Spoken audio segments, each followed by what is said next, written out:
let's recap. Let's go back to last session and let's talk about where we last left off. In the last session, we learned a great deal about the lore and gods and goddesses of Sinder. We learned about the geography. We learned about the different regions and areas that are clinging on to the bare existence of life post the great war of the gods.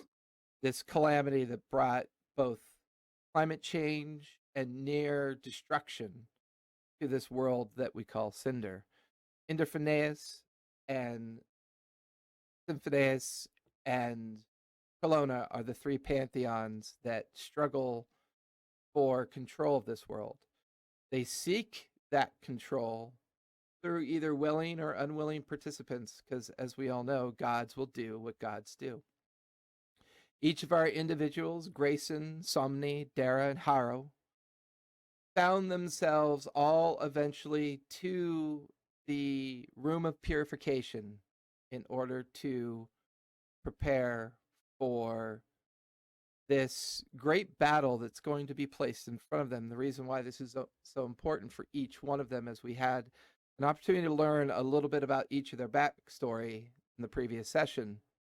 Fundamentally, they've all been given the possession of the Rune of Fire, or an icon of fire, or some representation of a runic challenge that allows each one of them to try to gain citizenship in the greatest city still left standing in the continent of Arafan, the city known as Titan's Fall.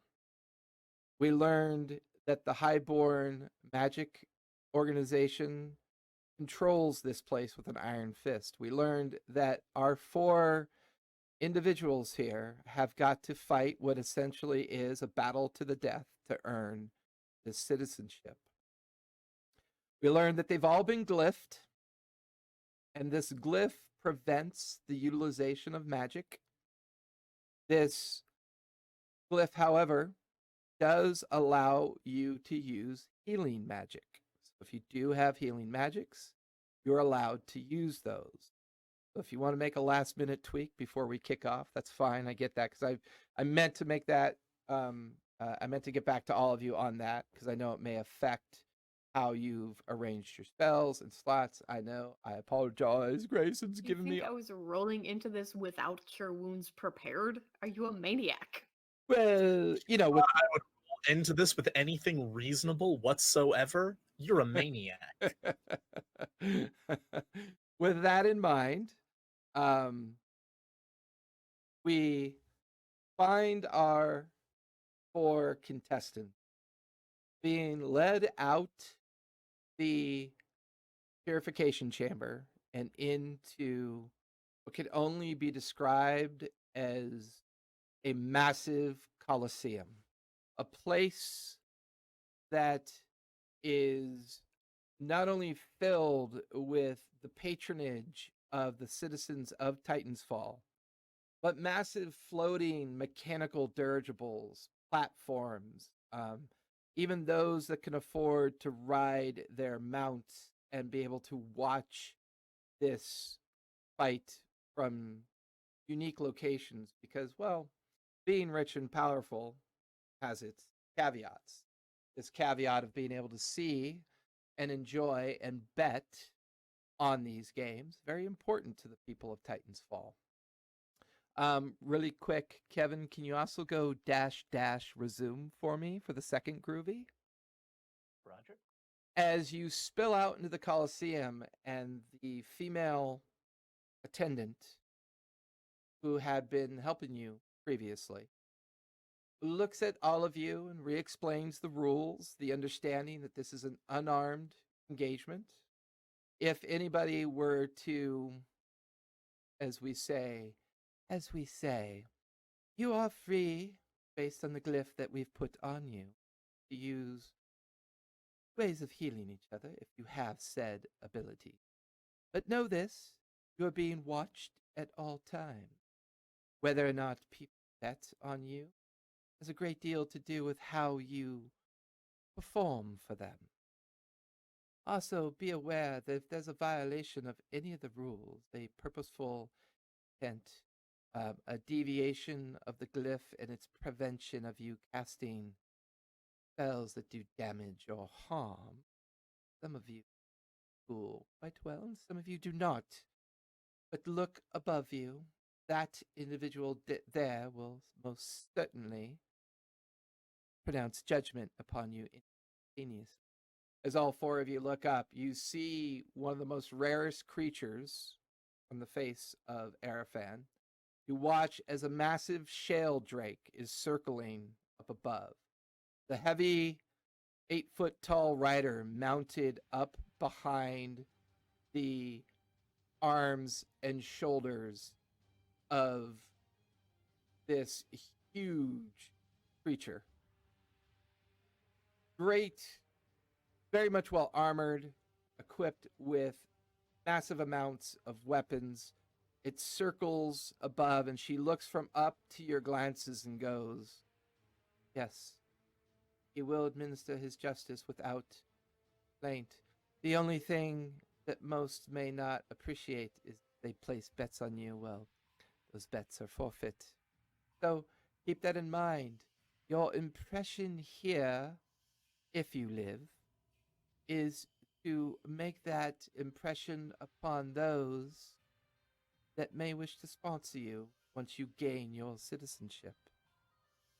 I tell you this not because I care one shit whether you live or die, but if I fail to tell you this, those seeking access to you via this sponsorship may think that I am manipulating things, purposely giving some families information and giving other families, well, not the information that's required. I am not going to die because of whatever you know this. If you look straight across, you will see those that you will be testing with tonight or this afternoon and earning your citizenship, or merely turning into a pile of meat for the raptor clears, whatever they may be. I wish you luck. I do hope that you perform well. Hope you make families rich. That will look good on me. That's important to me. And you watch as she kind of like casts her hand out in the direction of the center of the Colosseum. You all four have at least a minute or two. You can hear the crowd roaring. You can see the bizarre plumage and colorization of all the different individuals here in the stands, the variety of wealth and understanding of everything going on around you. This seems to be the grand focus of the expectation of the day. And just before she slips back into the chamber that she had brought you out of, she looks back at you over her shoulder with a bit of a kind of a squint to her eye, and she goes, "Oh, did I forget to mention? You're the final match season. Good luck."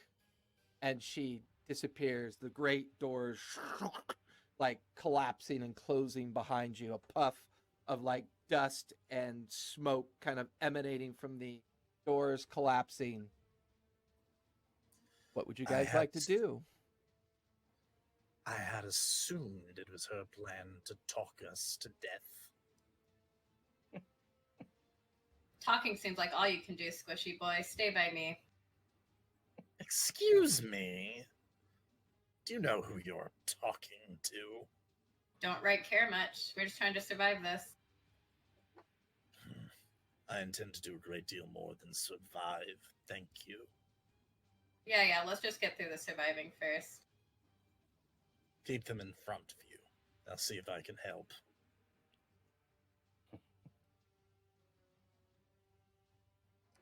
What about the rest of you?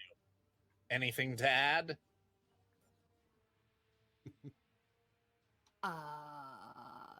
you're cool. You seem like you might have some anger issues. We'll come back to those. I'm not a therapist per se yet. I don't have my license, but we might have to unpack some stuff. I They didn't let me take my pack. I am concerned about this whole no magic thing, but we're just gonna do our best. We're gonna try to keep our heads on our shoulders, right? Oh God, you're one of those. The rules Okay. did not say no magic. No You know, healing And I will cast aid on myself. Okay. Take the moment to quickly cast aid on yourself. Mhm. And it seems to work. Those of you watching as Somni does the quick ritual and invocation, you watch as the magic kind of swirls and flares. It would appear that any magic that's considered non-abjuration, for the most part, magic that is either healing or intended as a perseverance or preservation of self, potentially could work as well. I mean, you're always Somni will free. also, You're always free to cast magic missile and see what happens, but you know. Somni will also touch the feisty one and the psychiatrist, but Okay. leaving the squishy one to his fate for now. Survival of the fittest, we say. So as this goes on, there's a great roar from the crowd as the crowd responding to something. Across the way, you watch as 4 individuals are beginning to walk towards the center of the Colosseum. The 4 of you are about halfway there, but you stopped momentarily to discuss and do your preparation. You see these 4. The first one, not very tall, maybe 3 feet in height, wearing simple like reptilian skin breeches and nothing else. Many tattoos, wild hair. He is also definitely a dwarf in appearance, but there's something odd about him. You're not really sure what it is until you see the obsidian goggles that he is wearing, as those from the Duergar reaches are rare and far between. And the most notable feature of him is not only his overall physique and scarring, but the size of his hands are just terrifying. He looks like a brawler, somebody designed. Next to him, you see a very tall Goliath. Easy to pick out in a crowd, roughly 7 feet tall. Tattooed from tip of head all the way down to ankle of the various rock tribes that represent his conquests. You can see huge arms and shoulders heaving and taking in deep breaths of concentration. Grayson, you notice as he kind of looks in your direction and his face kind of twists, a bit of a snarl to his upper lip. Next to him, a very thin, lively stone elf. He's easy to pick out. The difference of the ears, the long white yellow hair, the simple raptor clothing that she's wearing made from simple lizard skins, barely enough to cover the top, barely enough to cover the bottom. It's her nimble physique that strikes you most. You can actually see some of the augmentations that run from her thighs up into her rib cage and up into her shoulders. You can see the copper tubing.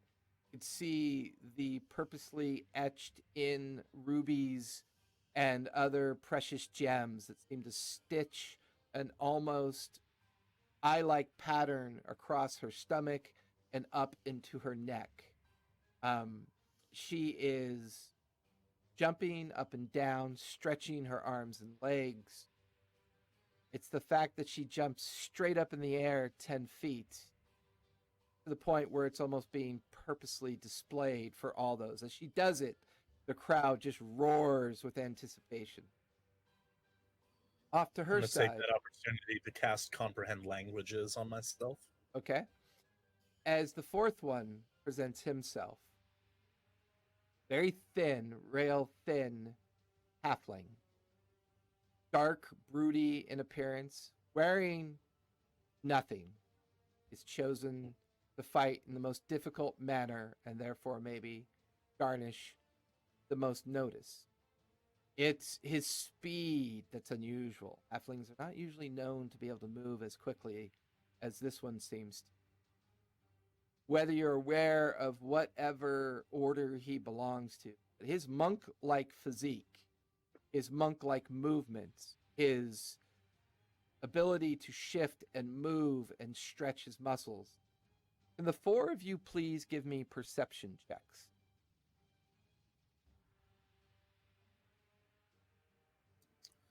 5. 6. Let's see. And I now see this where I can roll it. That's going to be a 10. Grayson, It's going to perception. be a 24. So, Grayson, as you're All right. watching Dara, Somni, and Harrow all do their individual routines, they're clearly eyeing the opponents as much as you are. The one thing that you notice is that they don't seem to communicate with each other that often. They seem to be standing enough far apart from each other that their behavior appears to be more independent as opposed to working together. Whether that's because it's a choice they've made, maybe their purification process was different, maybe that 3-day period wasn't something that they felt was an opportunity. But for the four of you, being together for 3 days may not have allowed you to get to know each other better, but it at least allowed the four of you to understand that to survive this and possibly survive Titan's Fall itself due to its unique condition, this may present an opportunity for you to prove that working together may be the only way to get through this. And for you, that instinct comes from those four's behavior, as they do not seem to give a rat's ass about each other, and they don't seem to care if anybody picks up on that vibe. But it would appear that you're the only one that inquisitively kind of understood what was going on. So, Who's nearest to me? I will say the four of you are actually bunched up within a few feet of each other. Mostly because Somni had cast aid on both you and Dara. Haro is probably the most aloof from the three of you, but he is paying attention. He understands that pay attention is important. Got it. I will walk to Haro then and just put a hand on a shoulder and lead in and just say, you look like the kind of person that might be smart enough to do something with this information. They don't seem like they're a very good team.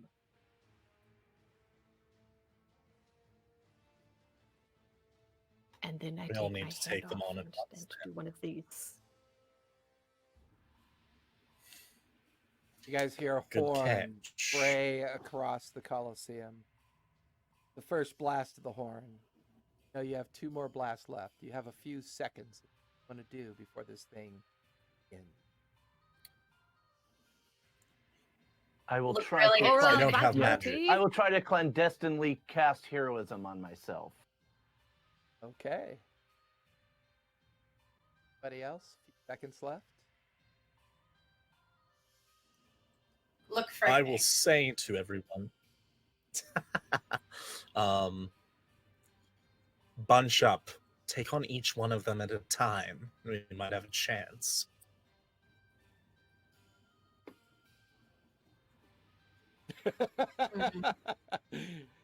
You watch Somni just kind of like.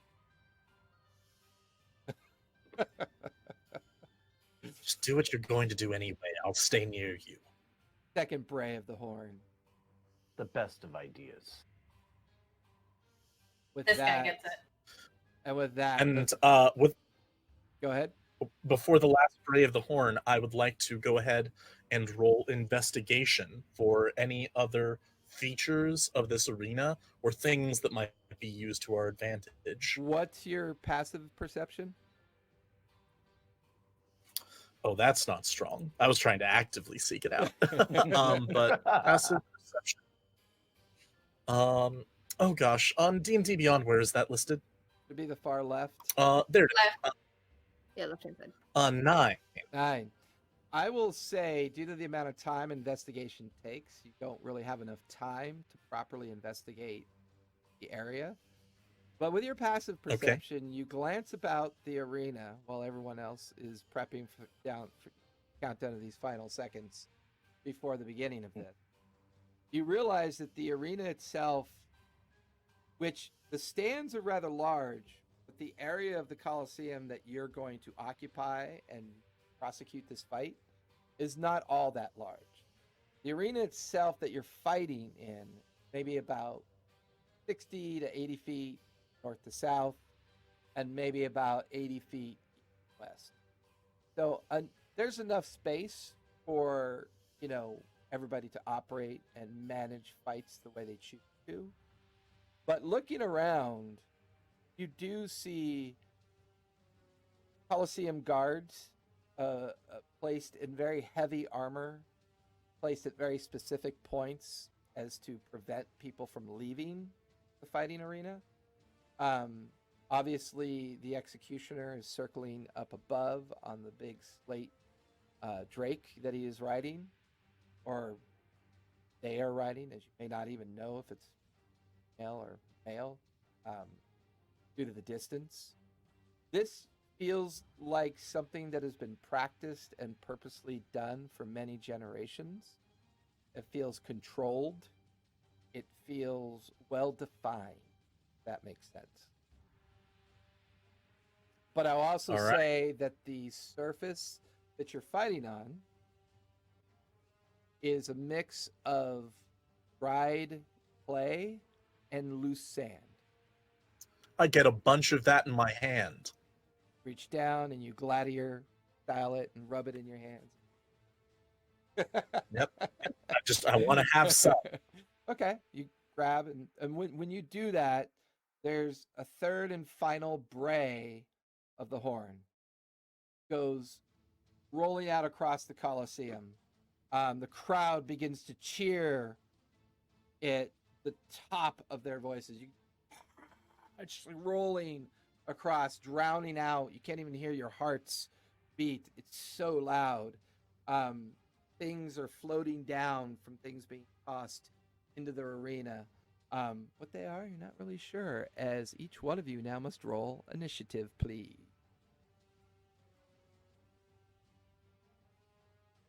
We like this. For I the record, do if like there's music, I initiative. cannot hear it. 18. Somni with an 18.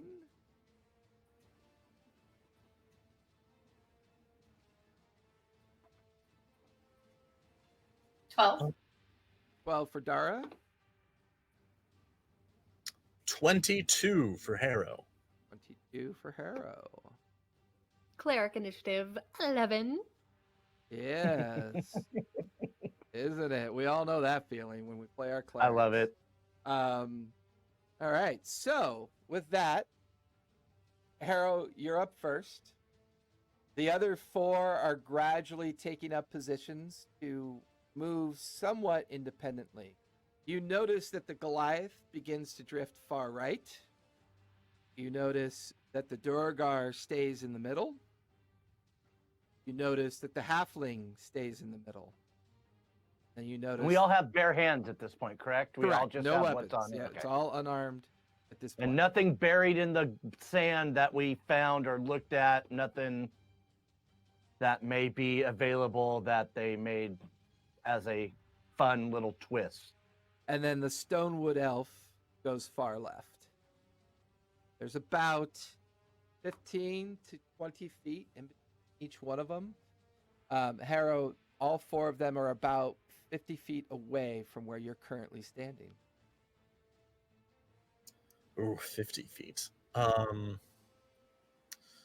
If this can be done within the turn, I would look at either Somni or Dara to see which target they're scoping out. I'll say as your free action, you can pick up on that. So either Dara or Somni, feel free to respond to Harrow as he says that if you choose to. Which one? I'd be looking at the big beefy ones, like the Goliath. And the I am dwarf. staring, directly into the eyes of the Goliath. Like, just. We want tunnel the vision. Goliath. Yep. We want the Goliath. Yeah. Okay, 50 feet. Do we think I can get to him and throw dirt in his eyes? I'll say, what's your max move? Should be 30. Under normal circumstances on my move. I would say that if you were to combine, Depends on what you want to call throwing. I would say if you were to combine your move and action, you will reach the Goliath, and your bonus action would be to fling that dirt into his face. Perfect. Okay. And I hope that you will be truly shocked that out of all of us, I sprinted right up to him, that he's just confused by the time I throw dirt at him. So for the rest of you, you watch. Oh, there's a wry smile for sure. You watch I break- as Harrow fixates on the Goliath and with impossible speed dashes across the open distance, closing it, reaching from behind him, flinging a puff of sand and dirt directly towards the Goliath.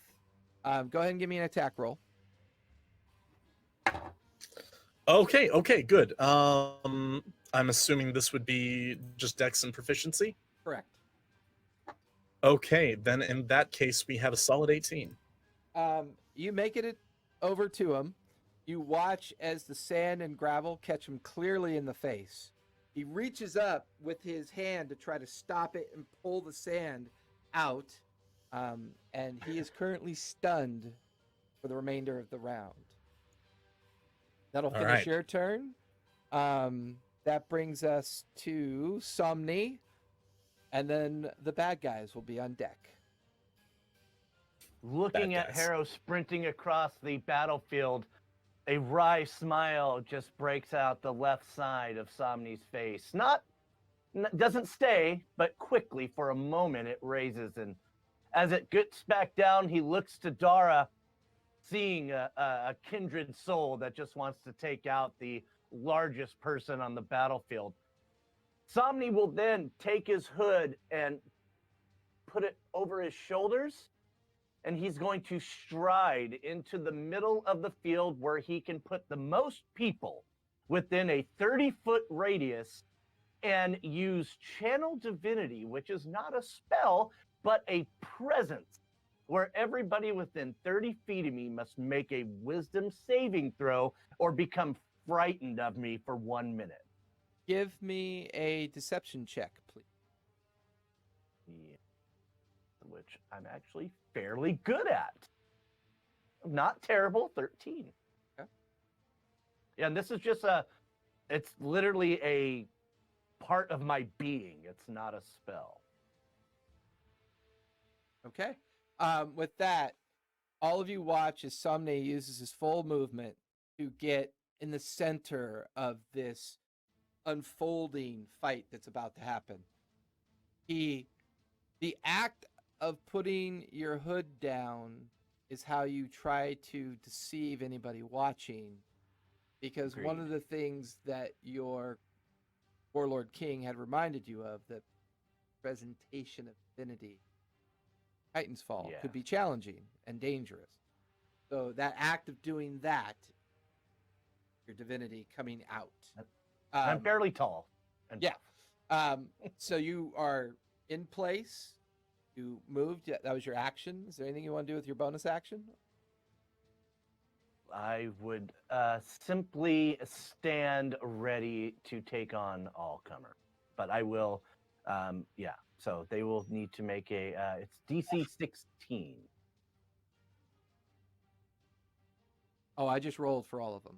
So. Oh, roger that. So there you go. All right. No individual? Damn it. So with that, no, I rolled for each one of them. I rolled 4d20, so we're good. I got you. That brings us to their turn, and then Dara will be on deck, and then Grayson bringing up rear. With this Harrow, your challenger is blinded momentarily, but he still takes a swing at you. Advantage. That'll be a 7 as he's just kind of like blindly swinging. You duck underneath to see his huge arms and hands trying to find you, and he's kind of moving and shifting while he's trying to swing at you. Somni, before you even realize it, the monk-like halfling has traversed the space, does not seem to be affected by what you've casted. So you get the feeling that maybe it might have resisted it. The halfling comes launching, and you watch as he's attempting to bring his shoulder and his lower section of his center of his being directly into your midriff. It's a sexy midriff. That's gonna be a 20. But I'm not sure it's a bear midriff. Well, he's nude. That's gonna be a 22.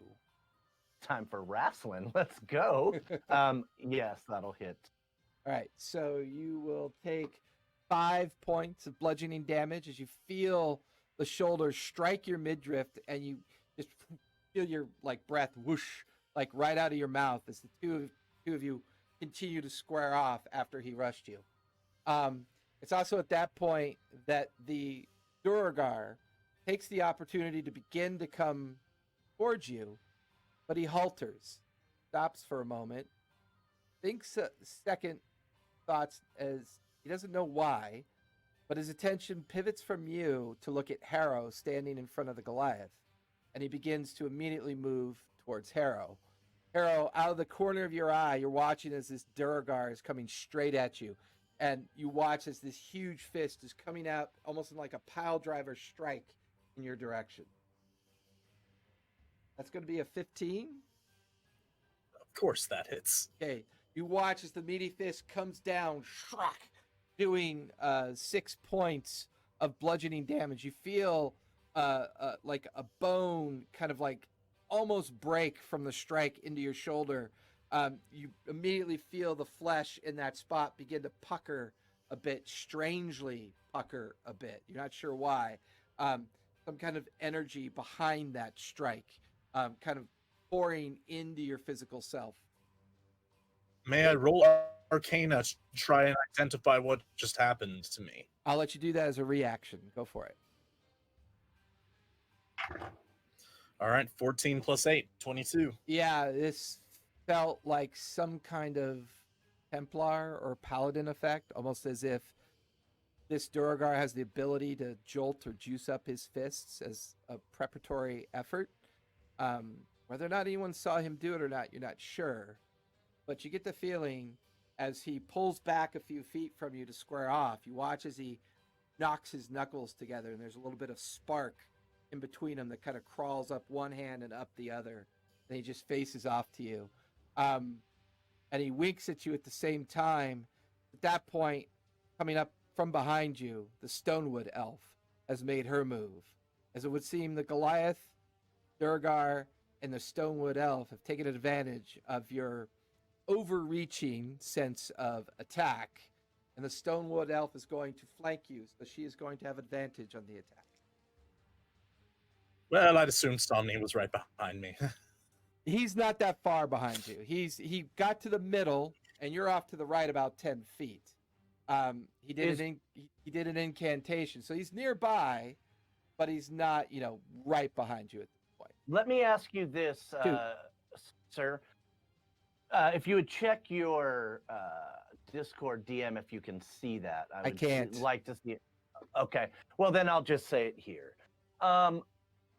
As the person comes up behind Harrow to attack him, he hears my voice in his mind saying, "Duck, look out."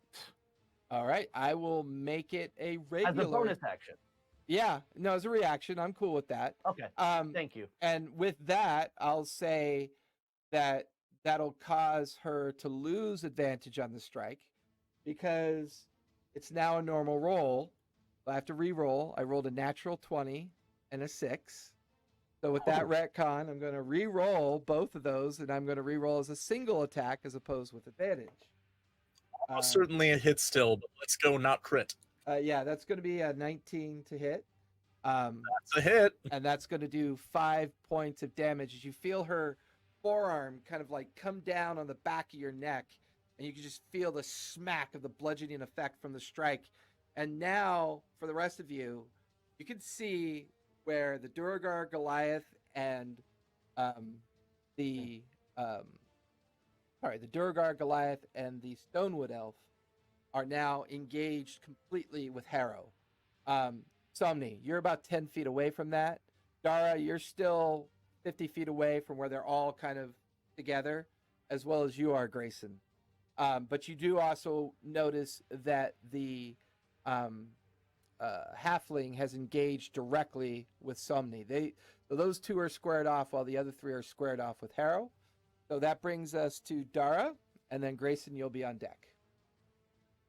Yeah, so if the Goliath, so Haro came up, full movement was just 30, and then if the Goliath is engaging him, would he be only 30 feet away now, or is he still 50 feet away? They're kind of in a mass circling each other. They're a solid 50 feet away. For you to get to them is going to be about 50 feet. So they didn't move at all? Because Haro couldn't go 50 feet. I guess I'm just confused on how they're still 50 feet away when you approached him. Haro used his action to dash. Okay, got it. Dash, got it. Okay. And then I allowed the bonus action with the hand toss for the attack. Got it. Okay.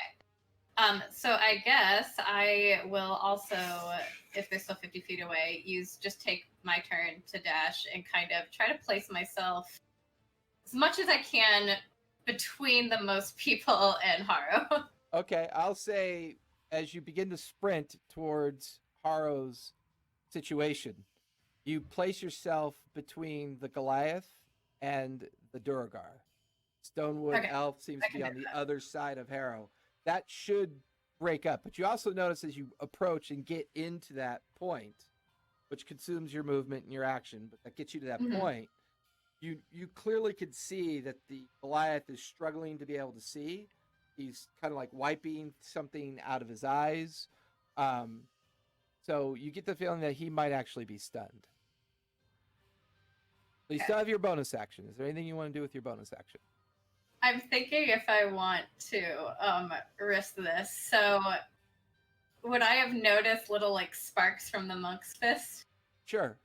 Well, no, the sparks came from the Duergar. The dwarf, sorry. Yeah, the dwarf. As my bonus action... No, I don't think I can save this till the next turn. Never mind, I'm all set. Okay. Grayson, you're up, and then we'll be at the top of round 2.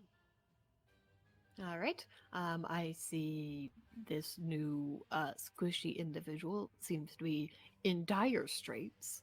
I will run that way, and on my way over there, try to kick up a lot of dust to hide using my bonus action to heal Haro with Aura Vitality.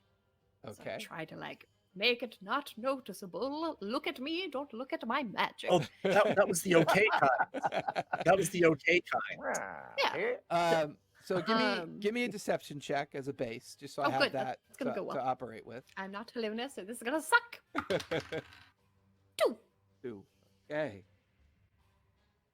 All right. So you move your Yes, full Dan, I know movement. that's the okay kind, but then they might target me as the person that can heal you. So as you move, are you moving towards them or still staying Towards kind them, of? yeah. Okay. So your full movement I towards. want to get up in that business. Okay. So you move 30 feet in the direction where everybody's kind of squared off with each other and cast the healing effect, which you're allowed to do. Well, it was something that I put up prior to us starting this combat. But I used my Gotcha. bonus action to use it. Gotcha. Okay. So if I dash in there, I can get up to them, at least according to my map.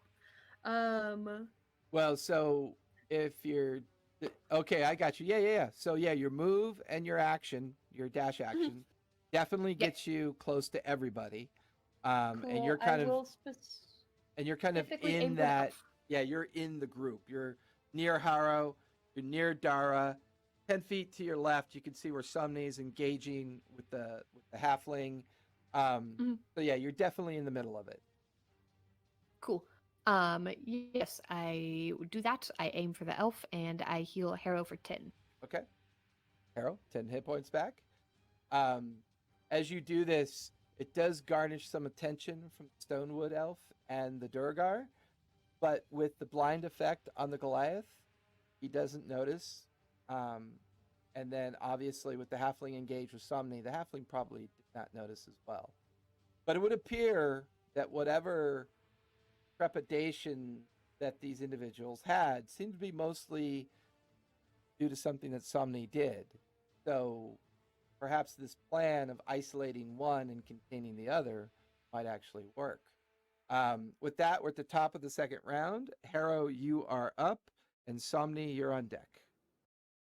Okay, question. Could I both scratch the hell out of my own shoulder under my robe Well, you're and not where take you're, the disengage? so remember, as part of the chamber of purity process, everybody is either shirtless or down to the bare minimum. So all that. Did they let me keep my mask on? Yes, you are allowed to maintain your mask. Okay, So when sounds Somni, good. so when Somni brought down his hood, it's because all he's wearing is just the hood That's and it. like a Yep. simple piece of raptor skin. That's it. It's like Grayson and Dara are free to describe however they want to wear their clothing, but it's minimal at best. Okay, Grayson then in and I are that gonna be case, almost more naked in this campaign than I Yeah, anticipated. mine's just a little thing on the chest and a bare midriff. okay, I can't oversell it then, but then I will take the disengage action Okay. from this little huddle I'm in, and Okay. also start screaming out and grasping my own shoulder, pointing at the Duergar, going, "Ah! Foul magics! It burns! Look how it puckers!" Give me a performance check. Absolutely. I am killing these rolls right now. I think I only had one to that, but that'll be a 15, I think. Yes, that's correct, 15. You watch as the crowd roars out across the Coliseum and boos at the same time. You watch as the Jaildrake begins to arch down slightly, almost as if it's trying to get a better look at what's going on, and continues to hover, but now has come down quite a bit lower to be able to see what exactly is going on. How far do you move away from the melee at this point? I'm trying to move back past Somni, so that it could be maybe 3-1 odds on Grayson and Dara right now, but 2-on-1 with Somni's opponent, so that we could hopefully deal with that quick. Okay, so you shift about 10 feet off to your left, disengaging with the three in front of you, leaving Dara and Grayson to manage that. And you shift, and you're now alongside Somni. Now finish your turn. Perfect. I'm here Som- to save you. Oh, do you have abandonment issues we need to talk about? I'm trying to cheat. Somni, you are up, and then the bad guys will be on deck.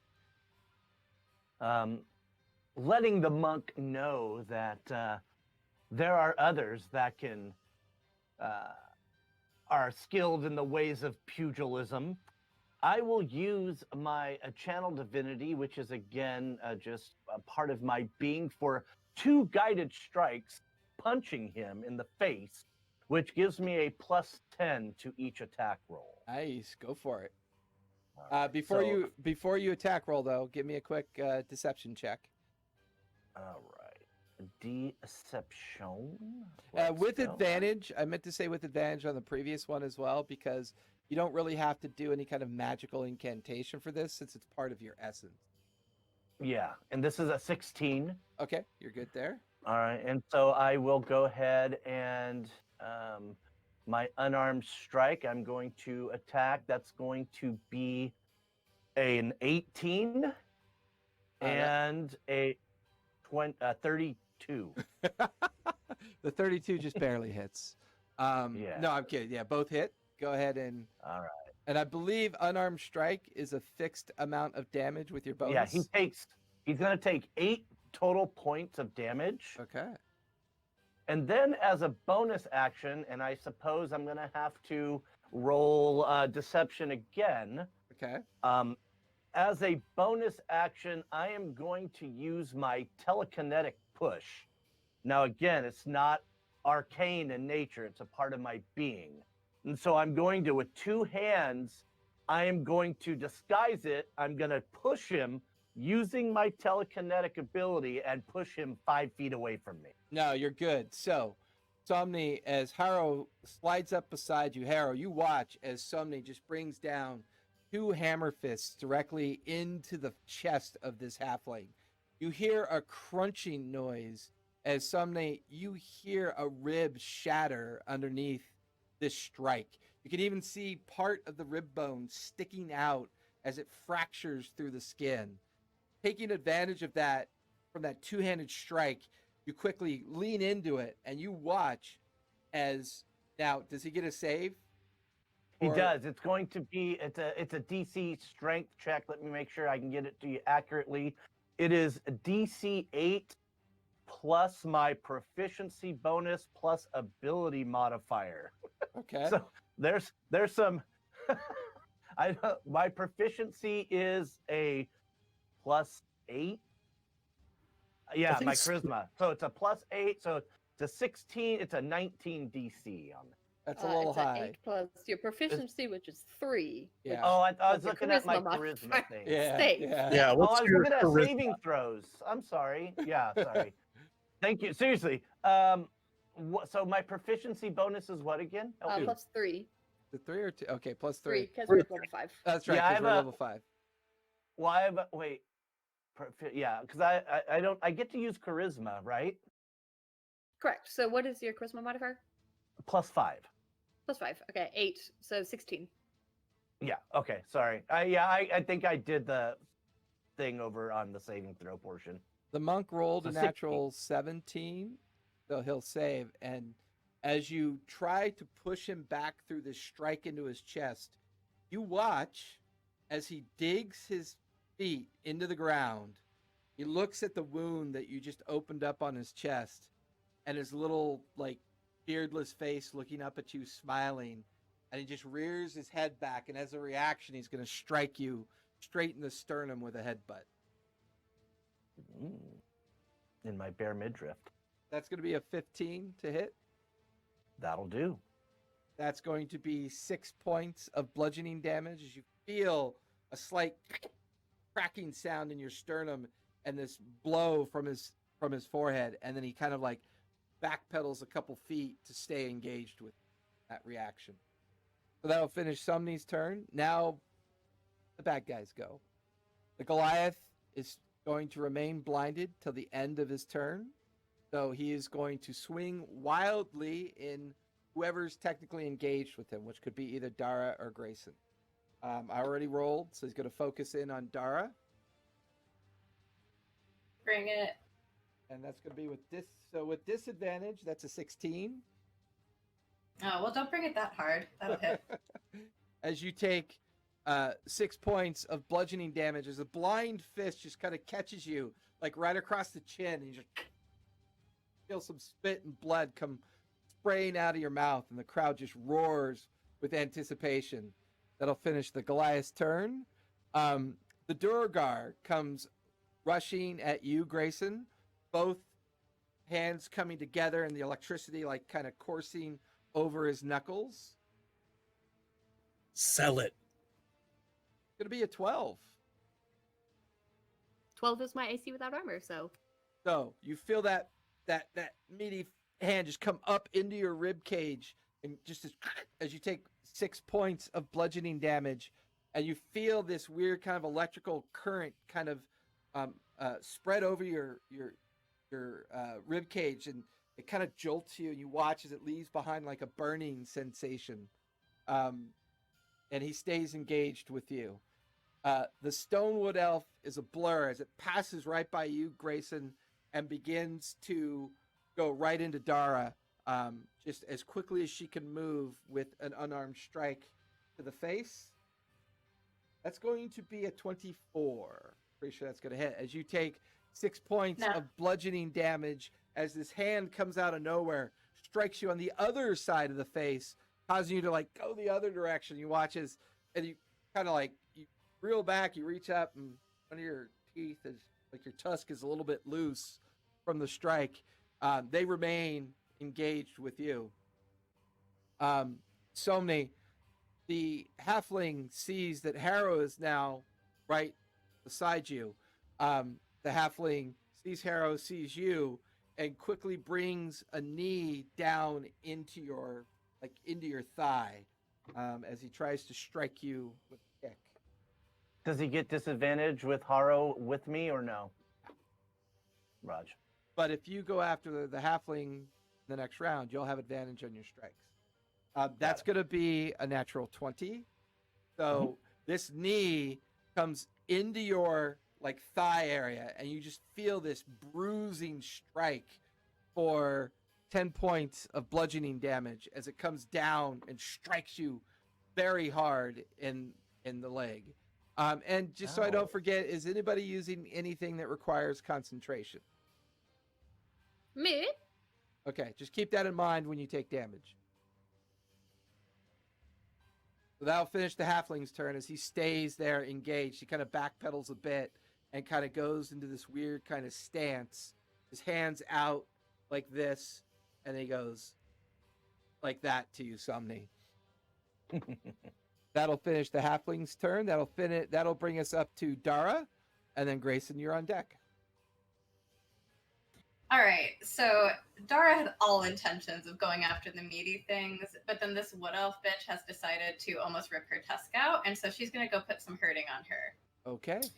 So what I'm gonna try to do, so with the dual wielding and extra attack, I don't know if this is gonna be allowed. I'm gonna try to punch her with my correct hand, and then get the other punch with the other hand, and then take my extra attack to kind of like jump up and jab her with the elbow right in the face and knock one of her teeth out.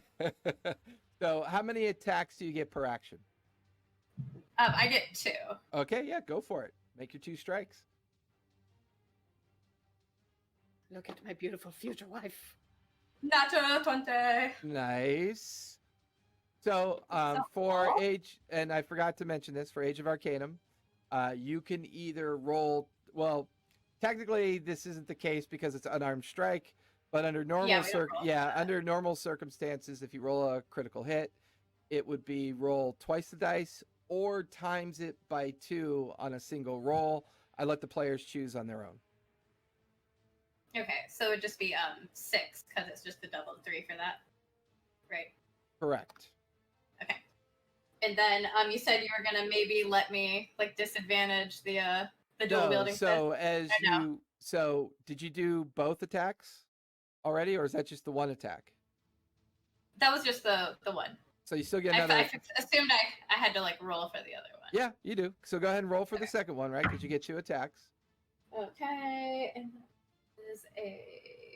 that is a 19. That'll hit. Go ahead and roll for damage, or it's 3 points of damage. So that's be 3. Yeah. So you guys watch as Dara quickly, right and left, hooks into this Stonewood elf. You watch as the strikes to her face. You hit her so hard, you actually watch a tooth, one of her pretty little Stonewood teeth, come tossing out of her mouth and onto the ground. Now, for your bonus action, go ahead and try to hit her again, but no bonuses to your to hit. Okay. That is a straight 14. 14 will still hit. It's her armor class. Hey! Or as they say, it just barely hits. And you take advantage of those 2 strikes, and then you just backhand her in the throat, and she goes to grab where you hit her in the throat, doing another 3 points bludgeoning damage. Definitely have her attention. And I'm just gonna like narrow my eyes and look at her smugly, like, and that'll be it. All right. That brings us to Grayson. And then after Grayson, we'll be at the top of the third round. That was a cool thing that just happened. Okay. I can't shame myself after that. I'm gonna scoop down in the dirt a la hero style and use that as I bring up to punch this Goliath, hopefully in the face. Yep, he's what happens. he's no longer blinded because at the end of his turn, what Harrow did had worn off. So it'll be a normal strike.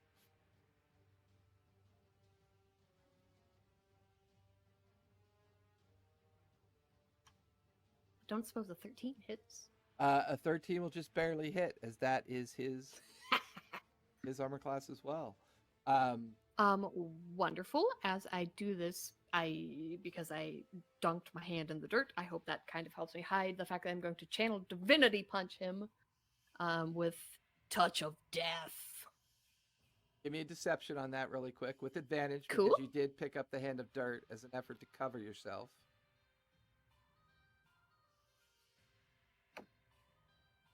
17. 15.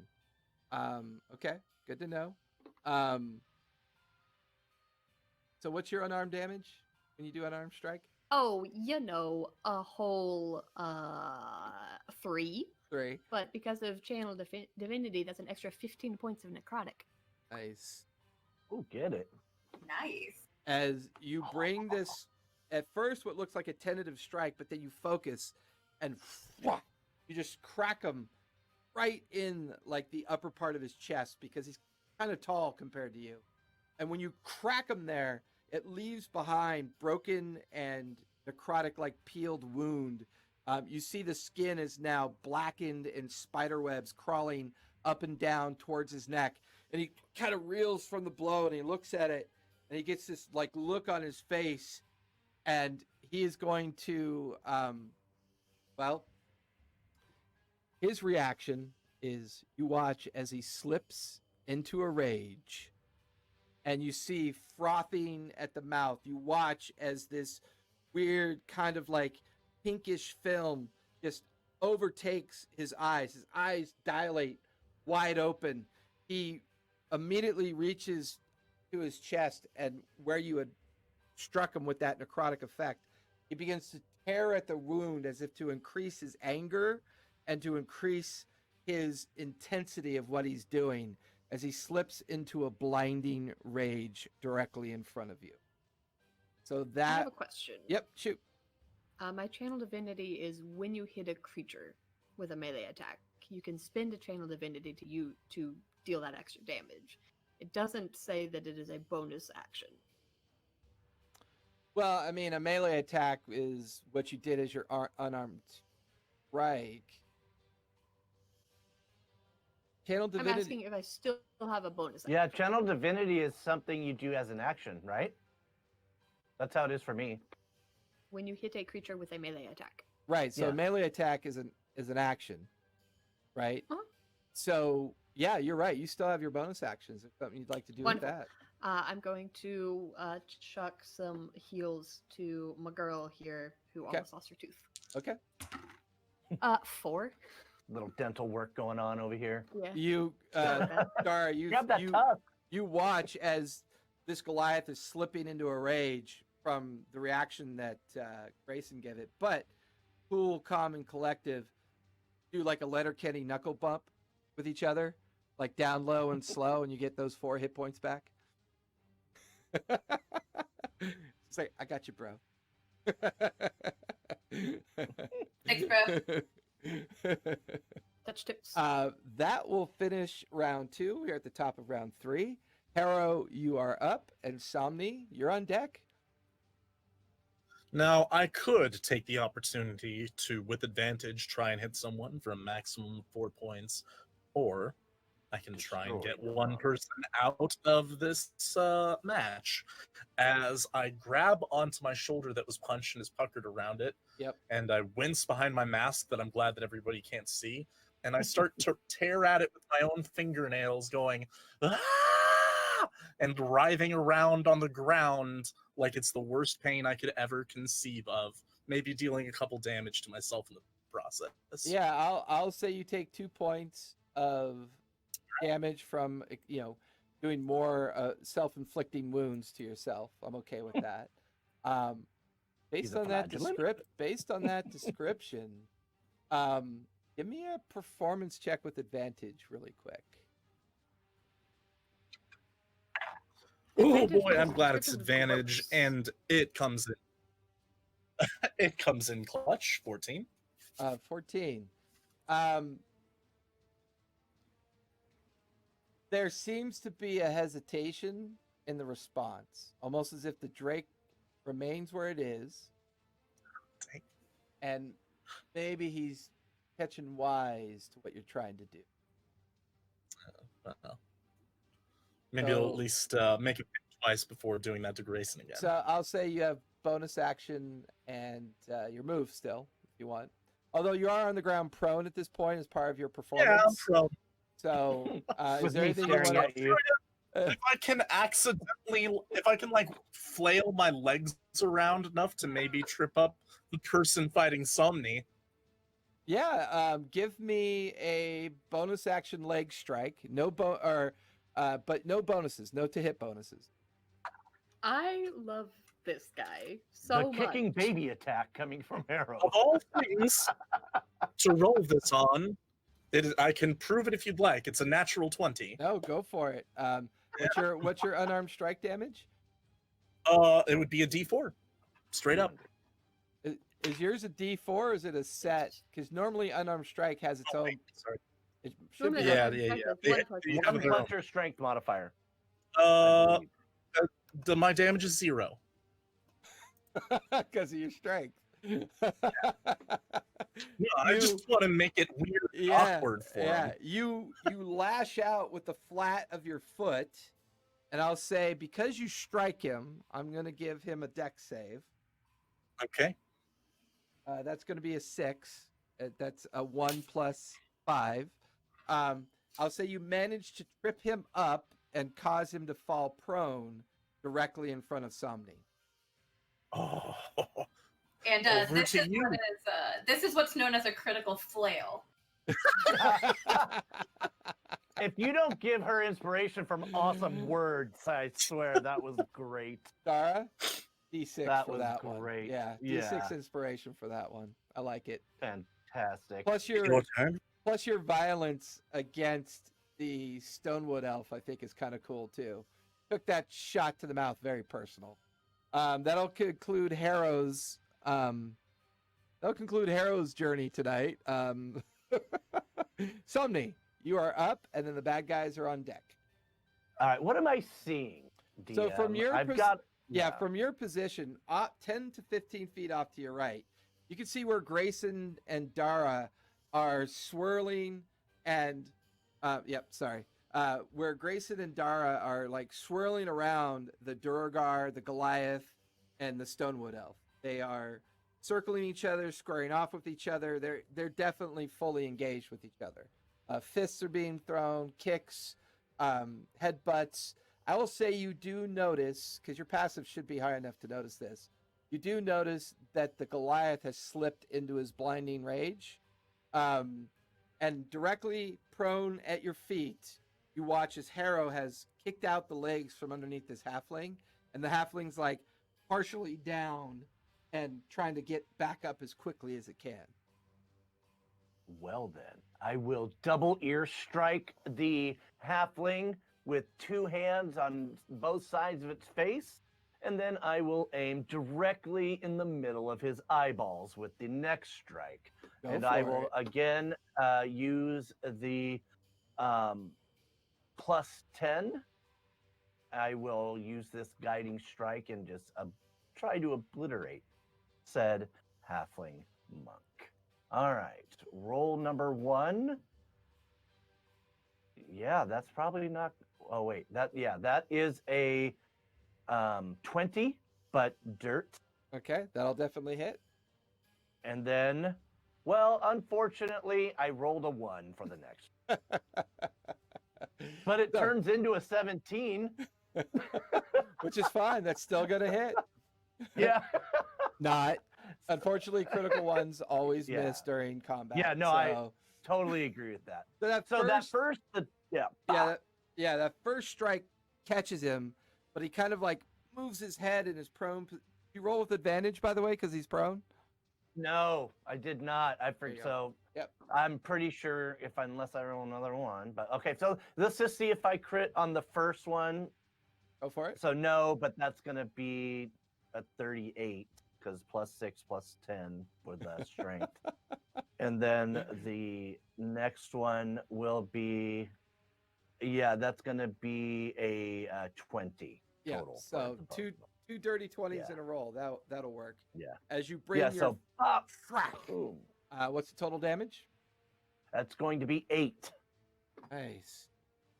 Definitely rang his bell. You bring your hands together as he's trying to get up, and you just clock directly on either side of his head.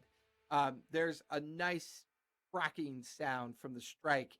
You watch as he reaches up, feels to the side of his head, trying to get his bearings. He's beginning to look a little rough. He's taken quite a few blows from you. He's still in the game. He's still fighting, but he's looking a little rough.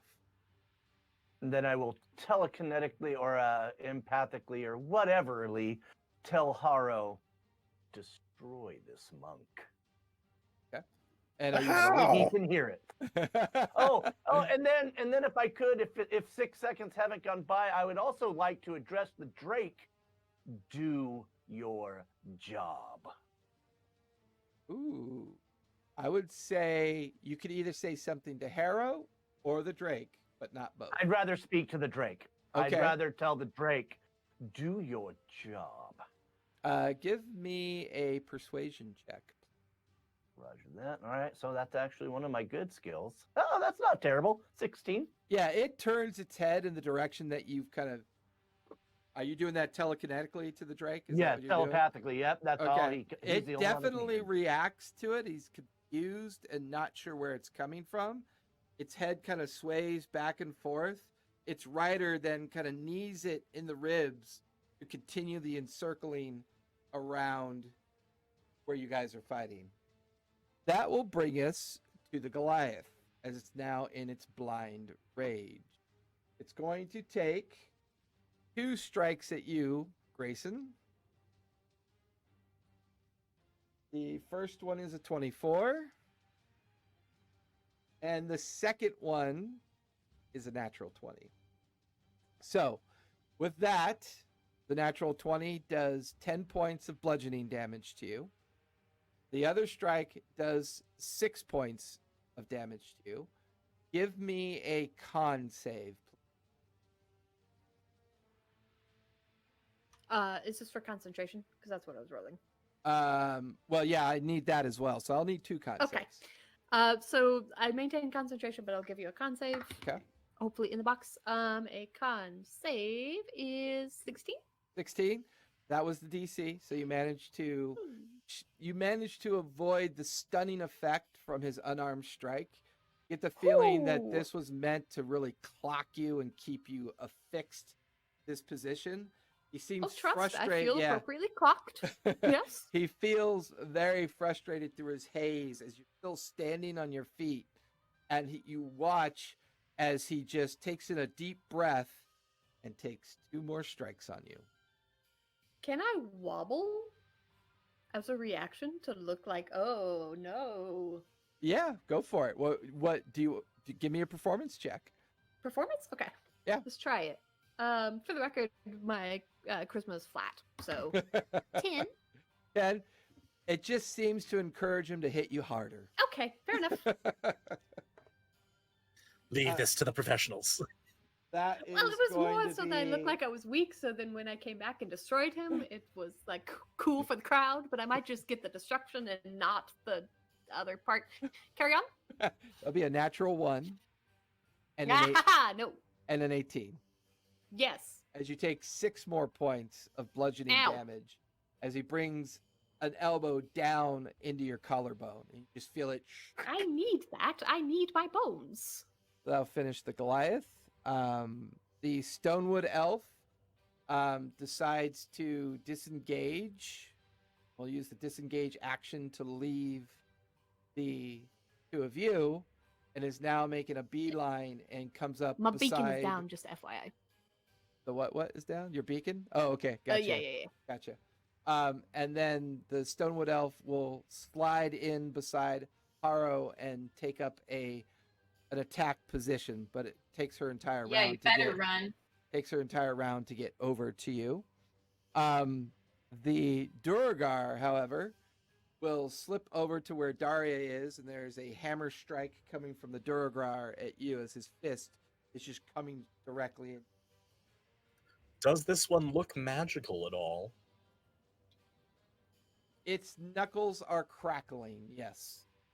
And remember, nobody that's scared, and maybe we should have rolled, but anybody that's still fearful of me can't run towards me. Correct. Even with Harrow. Currently, the Goliath and Duragar cannot go towards you. Okay, roger that. Now, May I argue that the crowd and the Drake might be particularly watchful on that Duragar, even if they think I'm a hoax? Hoping so. hope is always a plan best left up to chance. As you were. So, Haro, the Stonewood Elf is now beside you. The Duragar is coming in at Dara with a 15 to hit.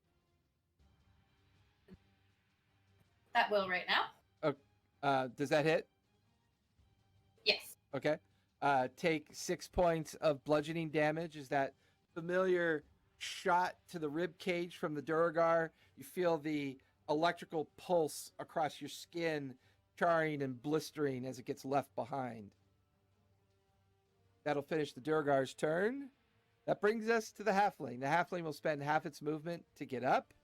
It'll square off against Somni. Somni, it is going to spend a couple key points on you.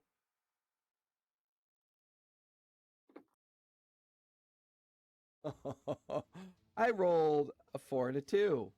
You watch as it attempts to attack you and then follow up with a stunning strike. You watch as the palm flattens and it strikes your midriff and it just grabs his wrist and he's like,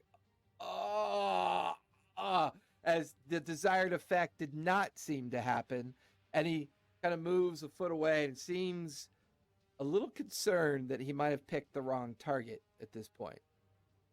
That'll finish all the bad guys' turns. That brings us to Daria. You are up, and then Grayson, you're on deck. Okay. So since Stonewood Elf moved out, I'm no longer engaged with them. I'm going to shift over to Goliath and help Grayson out a bit over there. That'll trigger an opportunity attack from the Duragar. Oh, I forgot he was right there. Okay, just kidding. I'm just gonna turn around and do some beating up on the Duragar. Go for it. We're gonna try to repeat the Cool, same didn't put that business. tooth back in your mouth, but okay. Let's see. That'll be a 23 to hit. That'll definitely hit. So that'll do the 3 damage there. And that is a dirty 20 That'll hit. for my second one.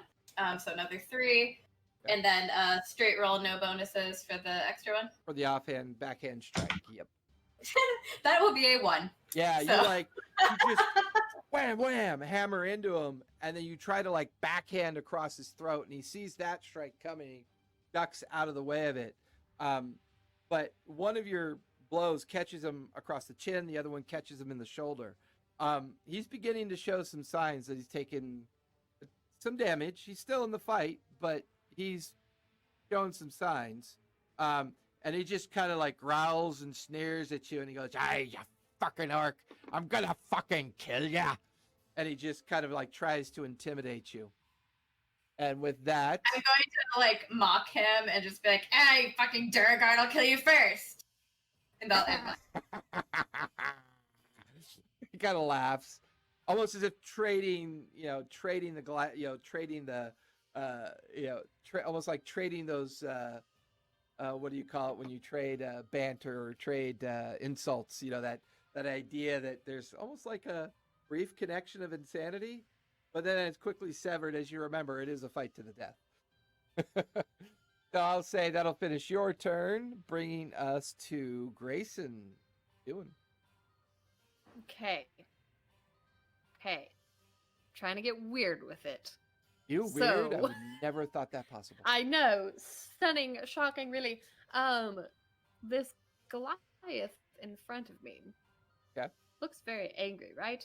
And they're very tall. Yeah. Yes. Cool. Oh boy. I guess I will just use actually my own pain and my own like, I am in so much pain. My collarbone is so broken. Deception attempt to hide a spell.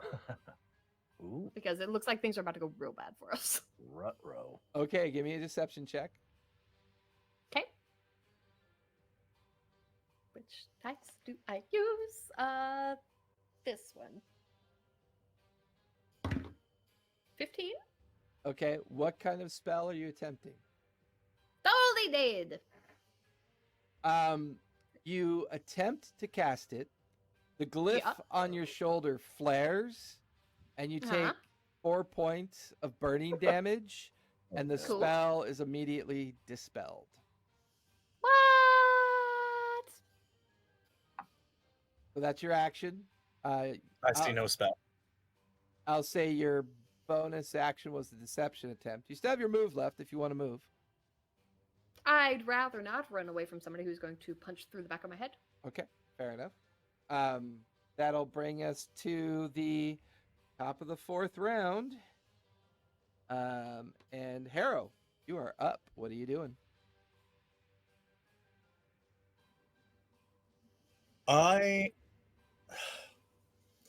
These repeated strikes on Dara, have they left more than bruises behind? I would Yeah, say, yeah, the Durgar definitely left more than a bruise behind. Yeah, you said like charred spots from where he got me. And we are fighting in very little clothing. That's right. These strikes were to the torso, like maybe the stomach or shoulders, something like that would be uncovered. Yeah, I'll say your passive is high You're enough to right, pick up on that. I'm going to take my turn, aware that I'm about to have my face stomped on by this elf. But there's very little I can do about that. So instead, I'm just going to be like looking and being like, look how it burns, pointing to Dara's flesh Well, and you're not grasping my. I love how you're not giving up on the performance checks. Yeah, go I'm going to get this Dwergar removed from this fight. give me a performance check. A yellow flag drops from the sky as a referee goes. Illegal use of the hand. These are all in the same zone. Hopefully, this one's high enough. 16. 16. Now give me persuasion. This one is 11. Yeah, you do a pretty good performance. However, there's no response from the Shale Drake or its rider. It would seem that they're not quite persuaded by what you just. Okay. Anything else you want to try? You still have your bonus action and your move. I'm gonna try to bite an Achilles tendon. Go for it. Roll to hit. You're going pet cemetery on him? I like it. That one is also an 11. An 11 will miss as you go to focus in on the halflings. Well, are you going for the Stonewood elf or the halfling? I mean the Stonewood. I suppose their naked ankles would be an easier shot, so I'll go for them. Yeah, I mean her AC is 11, so that's going to be a hit. So I know you can't. I know you can't do any damage. So I'm going to We're roll. trying to just make them suck. I will see if you manage to trip her up, though. All right. That's so funny. Yeah, You that's just good. swatting people. Nothing. That's going to be a 19 plus 3. So she does save. I'll say All right. she, as a reaction, she's going to try to flat foot kick you in the head. Okay. Fair enough. That is going to be a 12. That'll hit. So you take But three. what's your You flat-footed AC? you take 5 points of bludgeoning damage as this foot just cracks you in the head, but you still have a pretty decent like chomp down on her Achilles tendon, and she seems definitely preoccupied with you. Sounds good. Somni, you are up, and then the bad guys are on deck. Oh, Take God. advantage of my distraction. I'm looking at him. I'm looking at the monk. I'm looking at her, trying to kick him in the face. I'm looking at Dara being a little hurt. And Grayson looks very hurt. She's taken quite a punishment. Grayson has taken quite a few. How far away is Grayson from me? About 10 feet. All One right. might say if I was one whole harrow, I might be unconscious. You know what I would like to do, and I don't know if you allow this. Are we allowed to use bonus actions before our action, or do we have to go in order of action? You can go in any order that you want. All right, then I would like to bonus action telekinetic shove the monk. If I were to move, the monk would get opportunity, correct? Correct. So no, I would like to give him a DC 16 strength as a check and push him 5 feet away from me. It's a 15. Preoccupied with the elf and harrow to his left, he doesn't even notice that he's been shoved back 10 feet. He thinks that you have just managed to get by him, but he backpedals away from you mysteriously. He kind of looks at you strangely. You're no longer in base with him, so you're free to move. I would like to simply sidestep to Grayson. Okay. And not even looking, but grab, like in the middle of a fight to make sure, like grab a portion of Grayson and heal Grayson for all of the 25 points they could take. Okay. Sounds My good. God! Grayson, you feel Somni suddenly right next to you. You feel his hand grab your shoulder, and this energy pours out of him and directly into you. And you just feel your health kind of regenerate. You feel wounds begin to close, blistered skin broken, and you even feel a slight fracture of your collarbone begin to kind of like mend itself from the magic that he just poured into you. That'll finish Somni's turn. I would also like to again address the Drake. The Duergar cheat. Do your job. And that's not telekinetic, that's verbal, correct? Yes, I'm screaming it now. Okay. Give me a persuasion check. That's going to be a 22. I will say you watch as both the Drake and Ryder are now circling specifically over where the Durgar is. They have definitely, between Harrow's cavalcade of performances and then your absolute certainty that the Durgar's cheating, they have taken notice of the Durgar. Both the Ryder and the Drake are purposely seeming to keep an eye on what the Durgar's do. My turn is finished. Trying to be benevolent GM. Well, you can, unless there's $100 in my PayPal account coming from Harrow. I don't know if Hold on. my hold benevolent GM's going to work. Hold on. What's your email address? This monk was just shoved 10 feet away. Correct. I believe I was engaged with them. I would like to take an attack of opportunity to just get my hands tangled up on their ankles as they fly away so that they fall flat on their back A as they're little thrown. trip from behind? Yeah, I like that because technically you're encountered little with the elf and you're trying to prevent the halfling. So yeah, I'll retcon that. So go ahead and as a reaction, give me a to hit roll. You're just a ball of entropy. That's Yeah. literally what you are right now. Well, I mean, he's actually a living flail that can't do Yeah. damage but keep everybody tied down. I'm trying to impose as many unpleasant things on these people as possible. Send That in one's a the 12. baby. That's going to be our first order of battle. Send the baby in. And that is a 12 to attempt to trip them up. A 12. Unfortunately, the monk deftly steps over your reaction just as he's pushed back by Somni. And you watch as Somni races out of the engagement and is now side by side with Grayson. That'll bring us to the bad guys. Me. The Goliath sees you now nearby, Somni. He screams at the top of his voice as his two fists come crashing towards your direction.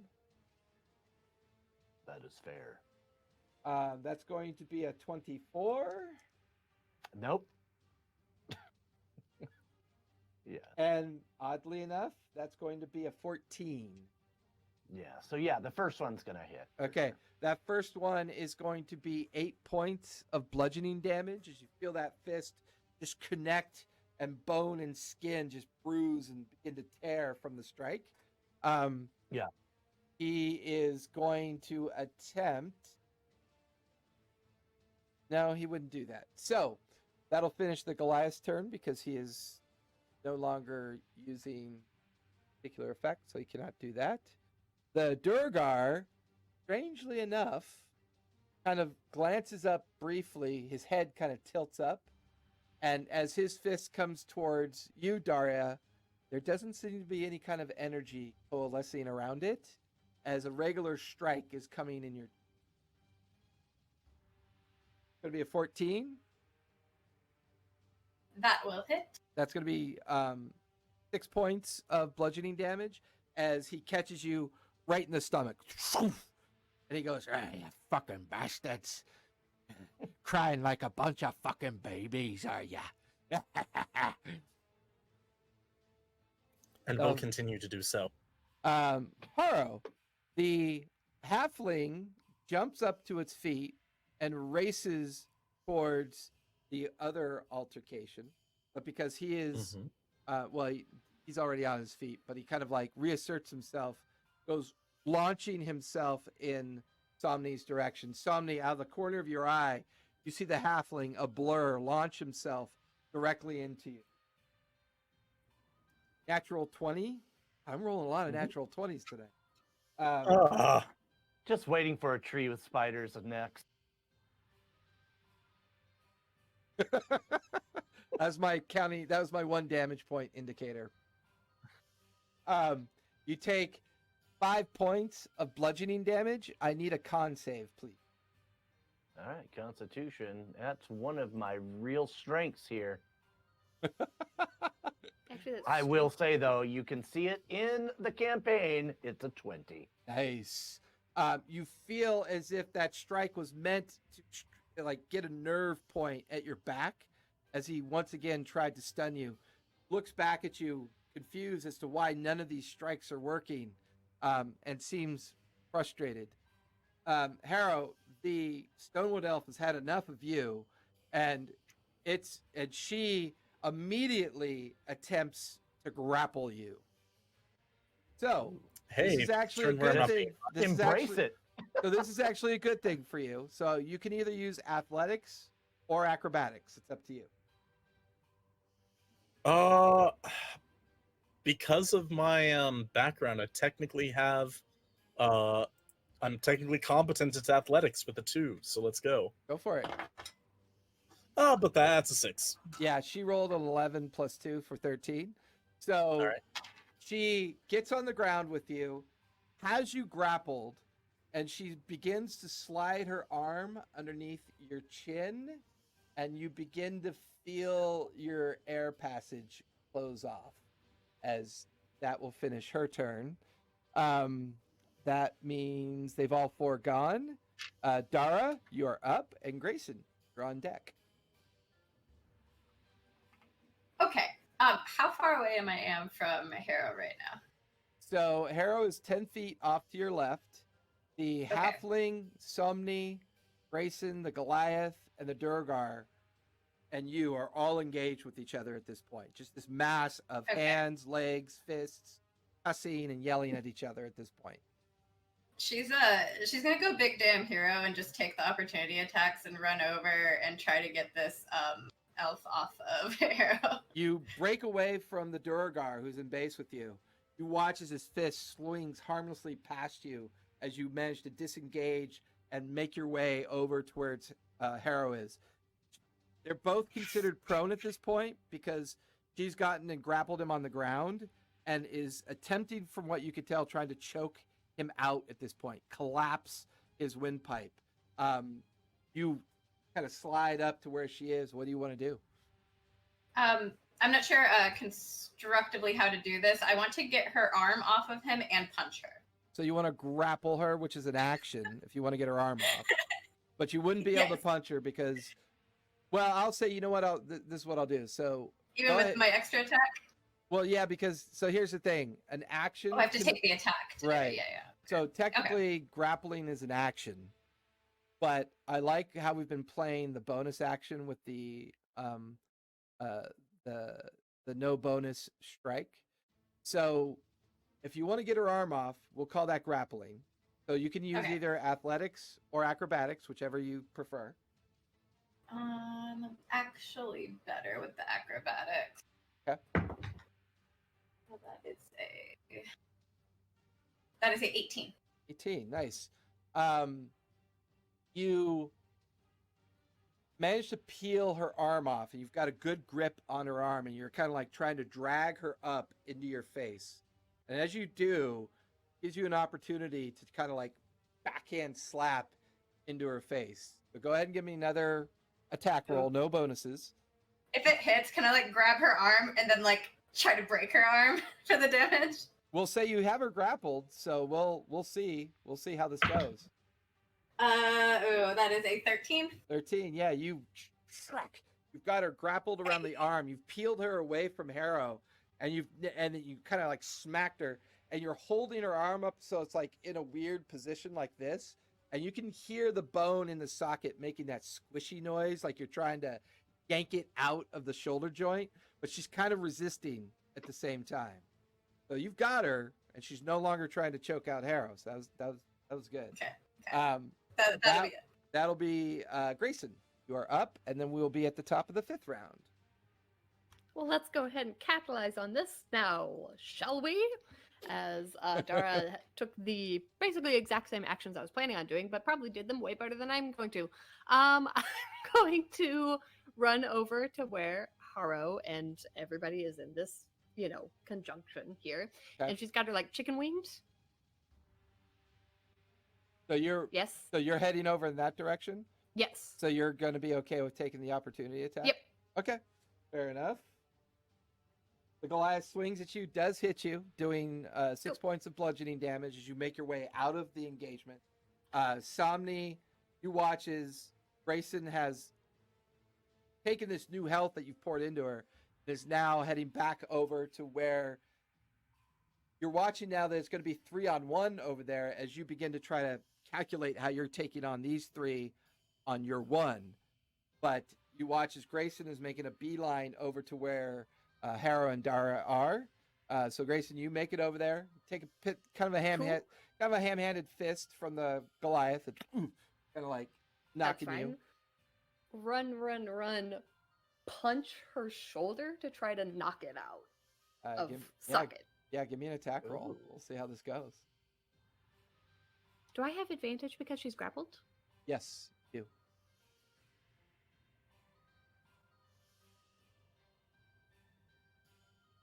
Well, it's a 21. 21 will definitely do the deed. What's your total unarmed damage? 3. 3. So, as you just focus on that strike and you bring it down, you hear a pop. You watch as the connection of her arm to her shoulder drops a couple inches. The skin kind of sags and she kind of yells in pain from the strike. He's actually starting to look pretty rough.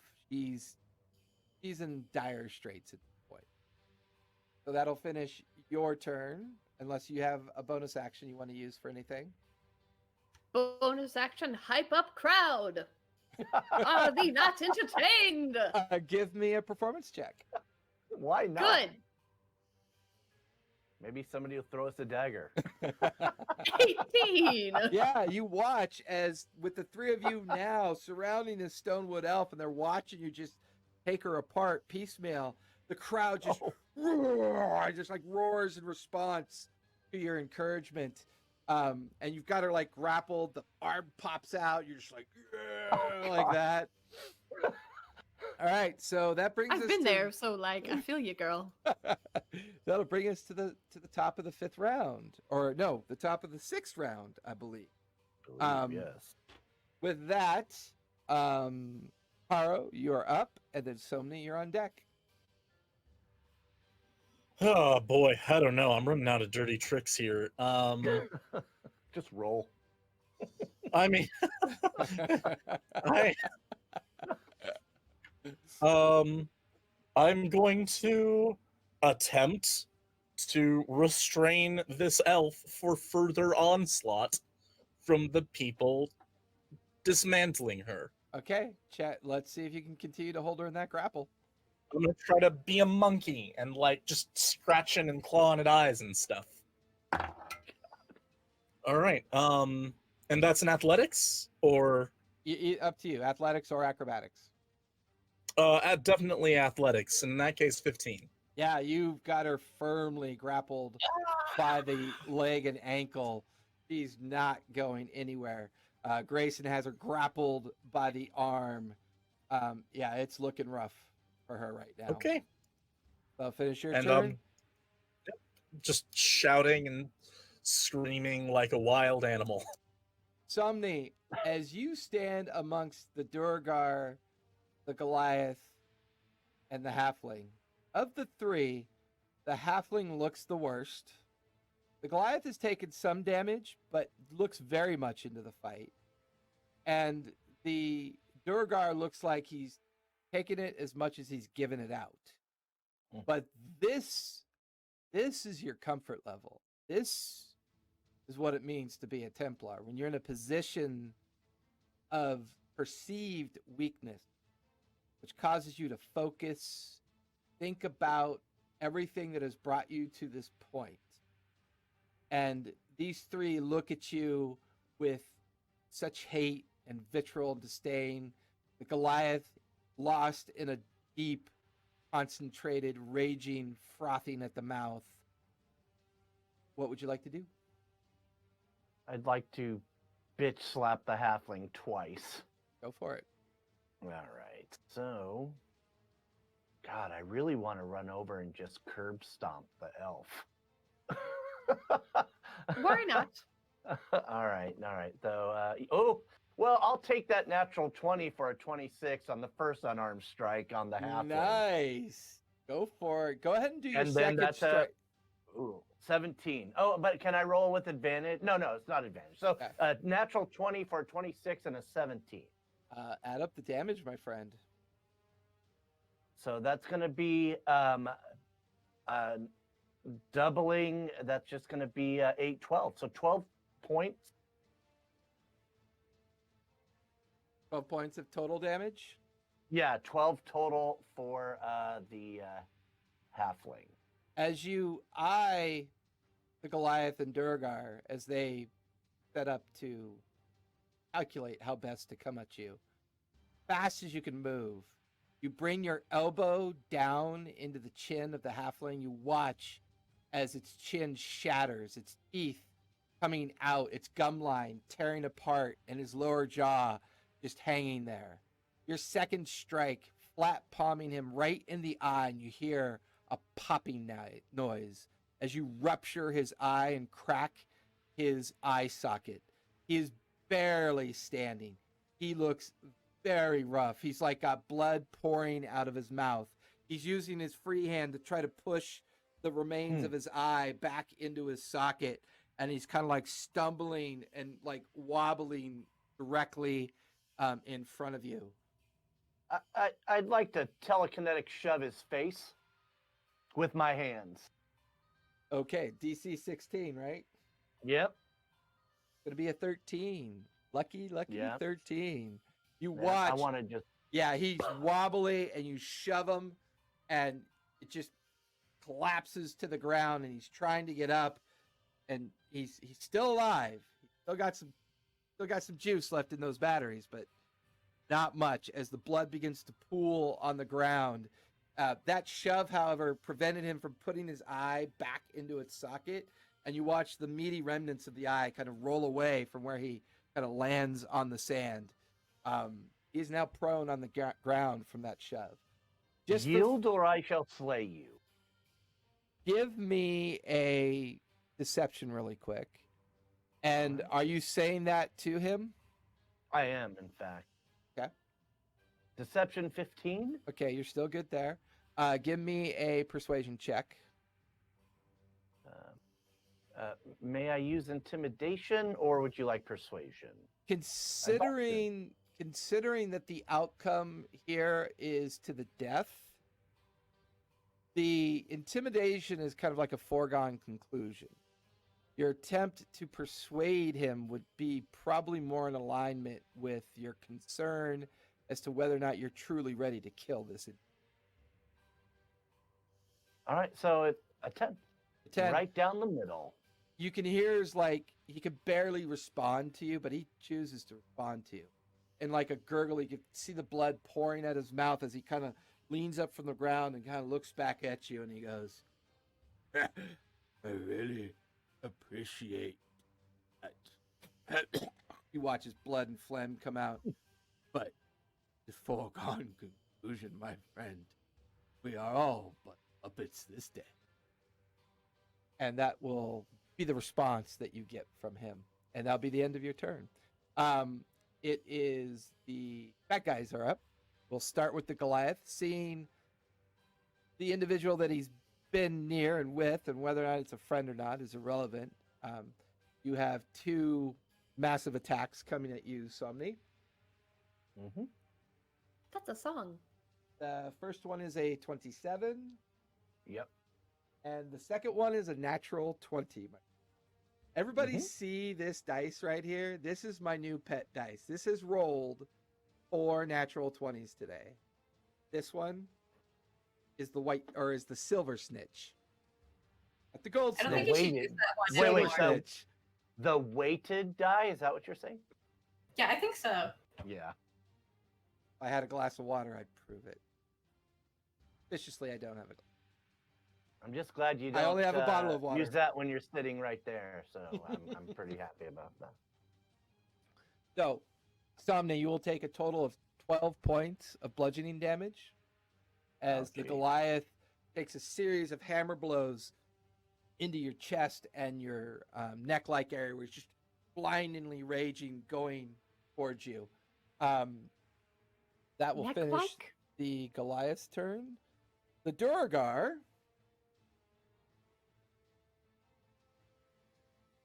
There's a crackle of lightning between its fists yet again as it starts to approach you, Somni.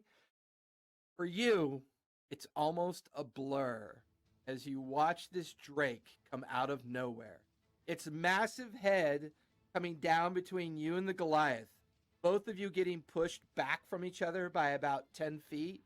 And as this Durgar is like in the air about to slam its fist directly into you, you just watch as this shale drake swallows him whole and then flies up and begins to corkscrew back up. And then you hear this telepathic... I'm looking at the crowd's reaction right Yeah, now. they're roaring. They're just like, "Whoa, this is the best." Because, you know, Drake usually never gets involved. But I rolled a 10 on deception, and the mount, or the person riding the Drake rolled a natural 20 for insight. And then the Drake rolled a dirty 25 for the strike. And it only has to strike once because it does 7d12 piercing damage when it bites down on you. So it just swooped in Come and just took, and all you see are the little feet of the Durgar kind of dangling out of the like porcine like part of the Drake's face. And you hear this Somni, as it corkscrews up and away from you. You hear this mental kind of crude comment in your head. and you hear a slurping noise, and then you hear a was tasty. And that brings so us. effectively this did 7d12 damage. So The halfling then staggers to its feet and is going to attempt a strike at you. With That's his one good eye? Yeah, I know, right? That's going to be a 14. No good. Yeah, you just feel its weakened strike like bounce off of you, and then he takes a huge intake of breath and begins to execute a flurry of blows on you. That's a 12 and a 10. Yeah, I'm able to defend those. Yeah, it's like, and he's kind of like bleeding on you more than he's actually hurting you at this point. And he kind of like adding to the ensemble. Yeah, he kind of staggers back from you briefly and just kind of breathing harshly and looking at you at the same time. That'll bring us to the Stonewood. She's going to try to break out of Harrow's and Grayson's grapple. Ooh. I think Dara has her grapple. Yeah, I had her. Okay, so yeah, she's going to try to break out. She's going to use her action to try to break out of all three of you. So I need you guys to either use athletics or acrobatics to keep her grappled. We rolled as well as we could without crit failing, so 4. 4. Or no, 3. Sorry, 3. Okay. Dara? 18. 18. 16. 16. So, Harrow, you get kicked away from the Stonewood elf, and you get knocked back a few feet. He then goes to try to get away from you, Dara and Grayson, but you still have a firm hold on her as you watch Harrow kind of slide off by about a foot or so away from you. And she kind of just looks, and you watch as she like closes her eyes briefly, and then suddenly you watch as some of her wounds begin to stitch closed. You watch as she seems to be healing herself. Not a lot, but just enough. Get the feeling that she definitely has some kind of magical essence or arcanic-like ability within her. That'll finish as we are now down. We are now off to Dara. You're on deck. You're up, and then Grayson, you're on deck. First of all, the audacity at her healing. I am going to let go of her since Grayson already has her. Okay. And she's all nice and lined up to get some beatdown happening. Okay, go for it. With advantage because she is grappled. Oh, hell yeah. That is a natural 20 with the advantage. Nice. So then that will be 6 points since Okay. it's 3 doubled. And then for the second attack, that is a 16. That'll hit. Go ahead and roll or That'll 3 hit. additional So points. that's another 3. Nice. And then offhand little bonus, that is just going to be a 7. 7 will so. miss. So you release her. You step in and slam right into the chin. You hear a cracking sound. You watch as the jawbone here kind of punches out and dislocates. You then hit her again on the other side, putting the bone back in place, almost like dislocating and then putting it back in as you strike her twice in the face. And then you try to backhand at her, but she kind of staggers away from the blow, and your hand passes harmlessly by where her face would normally be. Anything else you want to do? You still have your move, technically. Technically. Actually, yeah. So since she's looking pretty hurt, I'm gonna go over and engage the Goliath. Since Okay, he's so still you looking pretty turn beefy over there. away. Yeah, you turn away and make your way. Now she's still going to get an opportunity to attack at you though, because technically you're in base. That's okay. Okay. It's going to be a 15. That's will hit. Okay, so that's going to be 6 points of bludgeoning damage. I'm sorry, it's the elf. 5 points of bludgeoning damage as she kind of catches you as you're spinning away from where she's grappled. Does that mean she has disadvantage? I don't remember. Or is that restrained? I think feel like it should be something if she's grappled. I think if I but recall, whatever. grapple means she cannot move, and the person grappling her Yeah, and her can speed move is her. 0. Mhm. Correct. So I think she still has a normal attack at you. But she kind of like glances a blow at you as you're trying to get away. Something you watch as Dara has switched from the Stonewood elf, is beginning to make her way towards your direction. Saddles up right alongside you and the Goliath. The Durgar's nowhere in sight. You're not really sure what happened to him, as really only Sumney was kind of like privileged to that actual attack by the Drake, but all of you were privy to like the crowd roaring with excitement when it occurred. A big shadow. Yeah. So I'll say you get there, you don't see the Durgar. The halfling looks brutalized, like it's on the ground trying to get up, and the Goliath is heavily engaged with Somni at this point. That'll finish your turn. Grayson, you are up. Cool. Would it be an action to try to push her prone? So since you have her grappled, right, if you want to maintain the grapple, that's going to consume an action to maintain the grapple. Okay.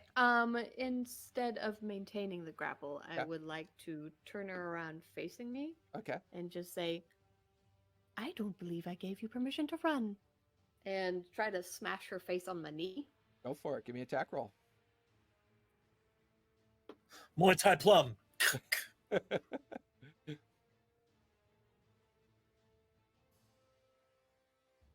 13? 13 will hit. What's the unarmed damage that you do? 3 or 4? 3. 3? Yeah, you release her, and then just quickly, as you're releasing her, shoulder goes away, and it's kind of just hanging there, dislocated, and you quickly just shove her face into your knee, and you feel a squishy sensation as her shattered nose pulls back, feeling up at her nose, blood pouring out of her nose, and she's just looking at you like kind of like dazed and a bit confused. She's beginning to look rough as well. She's even that little bit of healing's already gone between Dara's and yours interaction with her. She's looking pretty rough. Anything else you want to do? I think you still have a bonus action and a move, correct? I will not move away from her, and Okay. I don't really have a bonus action, but I will say, dare you to try it again.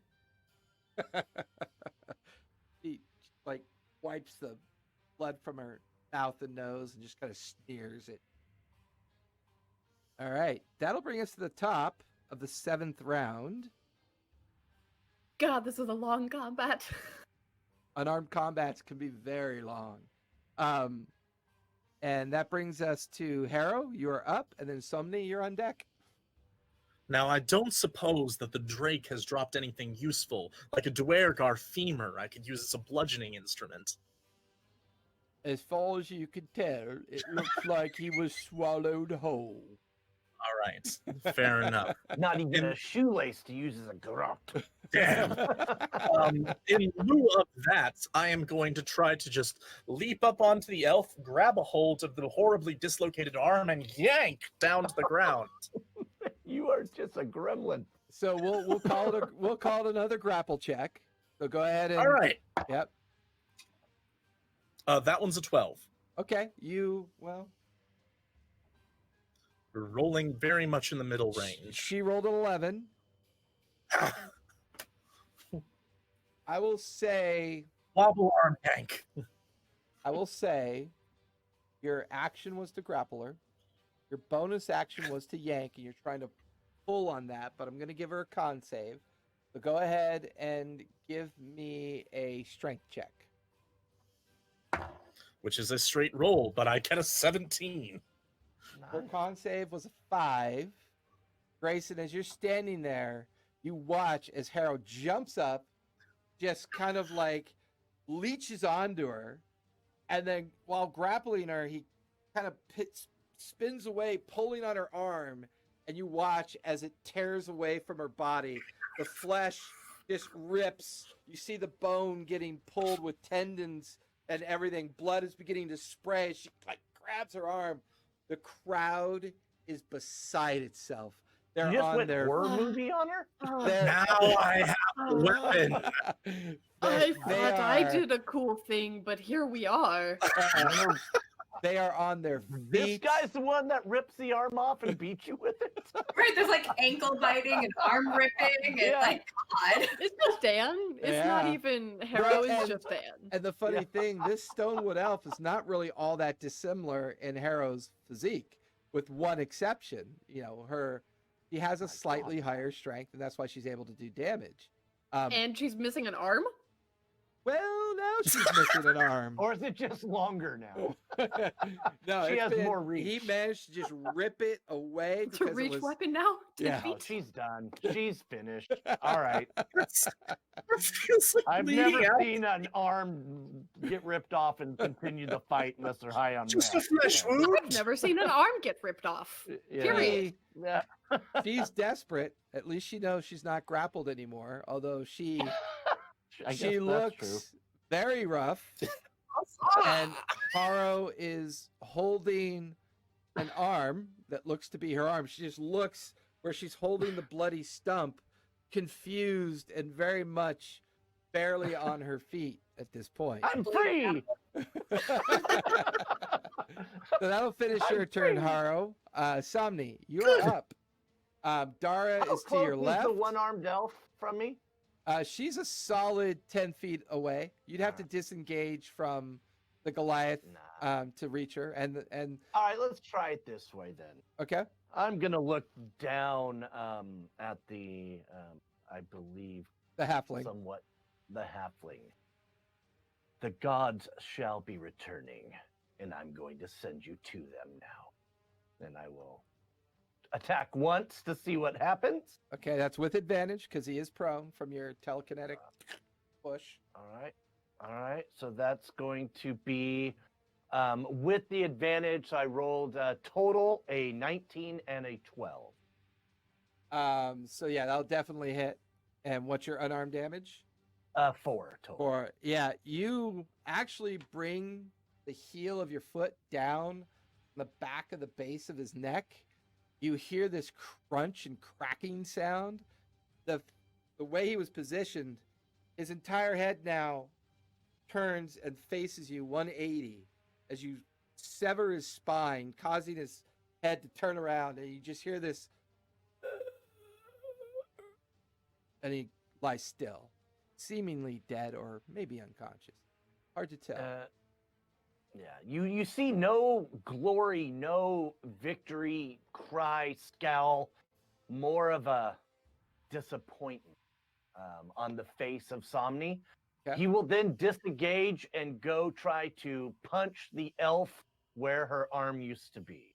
Okay, so the Goliath swings at you blindly as you get away from being engaged with the halfling and the Goliath.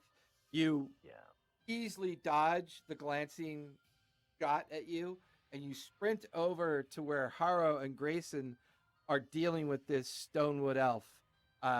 You're now in base with her. Go ahead and roll for attack for your second Yeah. attack. Going to punch this.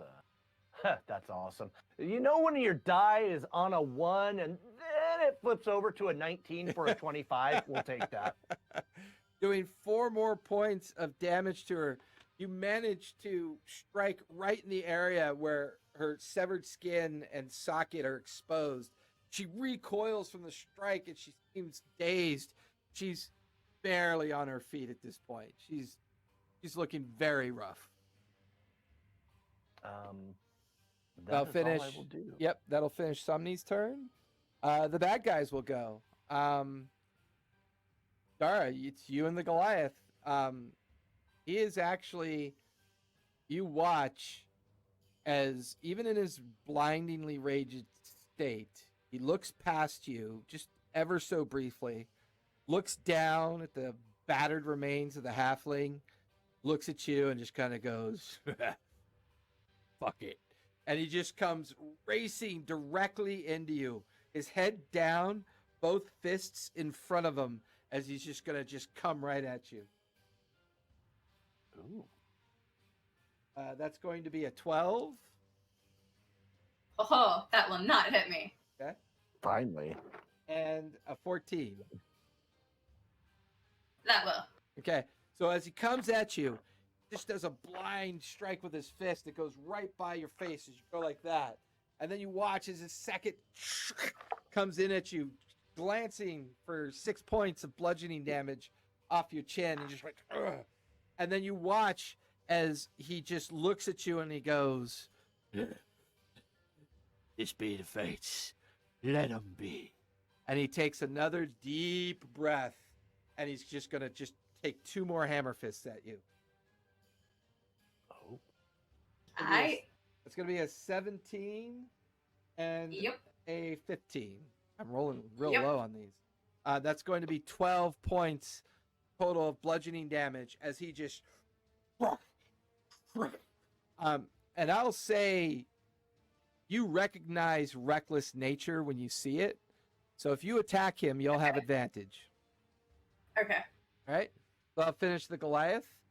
The Stonewood Elf, standing there dazed, looking at Somni and Grayson and Harrow, kind of looks, well, only do what you can only do.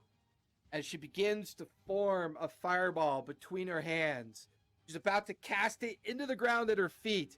You watch as the glyph flares, spells, and you watch as her eyes roll back in her head as she takes 4 points of burning damage from the glyph, had 2 hit points left. As she just She did. and just collapses into a bloody mess at the 3 of you's feet. Leaving Pathetic. the Goliath, the crowd is beyond itself. They've never seen such a one-sided fight before. The crowd is yelling and booing and cheering. You actually hear the sound of somebody falling from one of the air dirigibles. There's a plummeting smash not more than 100 feet from you, as someone must have either fallen or been thrown off one of the platforms. The gooey mess of some Arafanian just kind of remnants there, falling the full 200 feet from the platform. The crowd just boiling and yelling. You can see fights beginning to break out in the stands as things are just getting crazy and out of control, as this energy is just coursing off of all of you. This feeling of confidence as all of you equally look at this Goliath. All of you get this sense of connection between each of you. Not really sure where each have come from, but the 4 of you practicing this effort, organizing your thoughts without even realizing it, being aware of the situations around you. This bond, this strange bond begins to form. This curious notion that maybe to accomplish what I need to get done is part of what I'm seeing here, part of what's playing out. Daria, Harrow, and Grayson, or Harrow and Somni and Grayson standing there over the dead elf's body. All 3 of you look towards where the Goliath is fully engaged with Daria, just recklessly swinging meaty fist after meaty fist into Daria's form. Yeah, that brings us to the Goliath. Well, the Goliath just went against you, Daria, correct? Which then brings us to Daria, and then Grayson, you're on deck. Yeah, she's not so happy about being swung at a few times, so she's going to dish that right back. Go for it. And that's with advantage because he is reckless. Okay. That is a 22 to hit. That'll definitely hit. 3 points So that will be damage. 3. Okay. And the next one at advantage as well? Correct. Or just the first one? Okay. And that is a 21. That'll hit. So another total 3. 3. And then you go ahead and do your offhand strike. And offhand is a 10. So That'll probably miss. not. Yeah, that'll miss. You strike. You connect with his chin, his chest, and he's connecting with you. You try to backslap up into his throat because he's a solid 1.5 2 feet taller than you, and he seems fully dedicated to fighting you. He's no longer aware of what's around him. He's just recklessly flailing into you as the 2 of you are fully engaged at this point. Grayson, you're up. Unless Dara's there, do you want to move away at all, or are you going to stay Oh, engaged? oh no, she's gonna she's gonna stay engaged. She's still has almost a harrow left. She's fine. Is Harrow going to be a new measuring instrument? Yes. Arrows at 30. I love it. So that'll bring us to Grayson. You are up, and then Harrow will be on deck. Wonderful. I look down at like all of the blood that I'm probably covered in at this point, Oh yeah. and hear some vague like buzzing. And I look down at this person who's missing an arm and seems to be bleeding, and that's odd. And I just crouch down and try to cast Spare the Dying. And as you attempt to do that, all you see is a familiar face. You're not sure if it's his face or not, but it's strange, almost as if this feeling of compassion kind of comes over you. You even kind of lose notion of where you are, and you're beginning to feel that person that you once knew. This felt like him. It's almost phantasmal. And there's the briefest of whisper in your ear. Focus.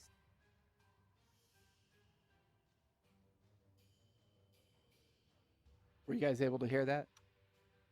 Mm-hmm. Okay. I know when I speak lightly, I sometimes forget that my gated microphone might To not pick it up.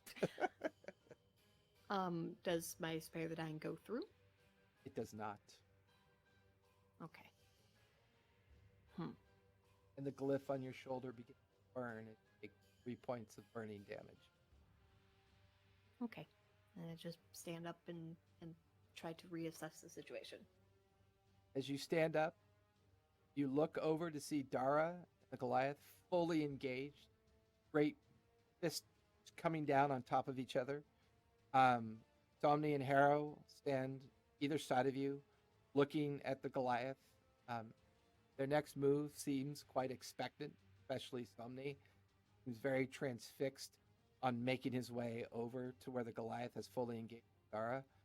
Hara's a little bit difficult to read, but he is also kind of like looking in that direction, realizing that 3 of you, you're only 1 death away from gaining the single most important citizenship and access to one of the wealthiest and most influential, narcissistic, dangerous, just one of those places that feels like it's going to be good, but potentially dangerous at the same time. Just one move, one strike, hit, one flailing thought of interpretation away from making this all actually come true. Anything else you'd like to do? I don't have an action anymore, but I will go over to Dara to hopefully in the future assist her how she assisted me with whatever that was. Yeah, so you move over and saddle up alongside Dara, and now the both of you are squared off against the Goliath at this point. That Set a little fist bump. So. Yeah, little Letterkenny.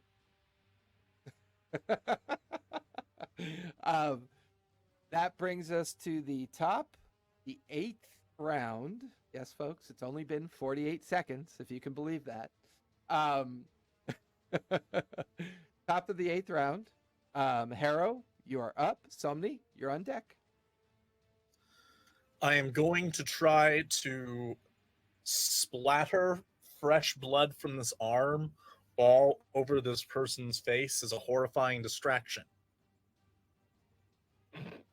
I will say, as an action, you're going So the Bob Ross move, if you will. Yeah. I'll say Happy little so. trees! Well, and this is what I really appreciate double about right out of it. about Harrow as a character. He's not very strong, so he's got to use other methods to kind of influence this fight. So, Beat the devil right out of it. give me a sleight of hand check really quick. Sleight of hand. Should he I'm have getting- advantage because it's a hand? Well, he has, Like, well, no, he's gonna have advantage because both you and Daria are engaged with the Goliath, right? So he will have advantage on his sleight of hand, I'll say. Upgrades from a 3 to an 18. Okay. Now No modifier. Yeah, now give me an attack roll. Let's see. Just what would be qualifying as a melee attack? Would I be adding my proficiency to it? Yeah, I mean it's improvised weapon, but most people are semi-proficient or proficient in improvised weaponry. So if you If have it's something to use my strength, I actually would add 2 instead of 3. If I'm adding my dex, it would be 3. I would say it's an improvised weapon, so it'd probably add your strength is what I would go with. Okay, in that case, it is 11. Okay. I believe his AC is a 12. No, a 13 right. because Dara had missed with an 11 and a 12.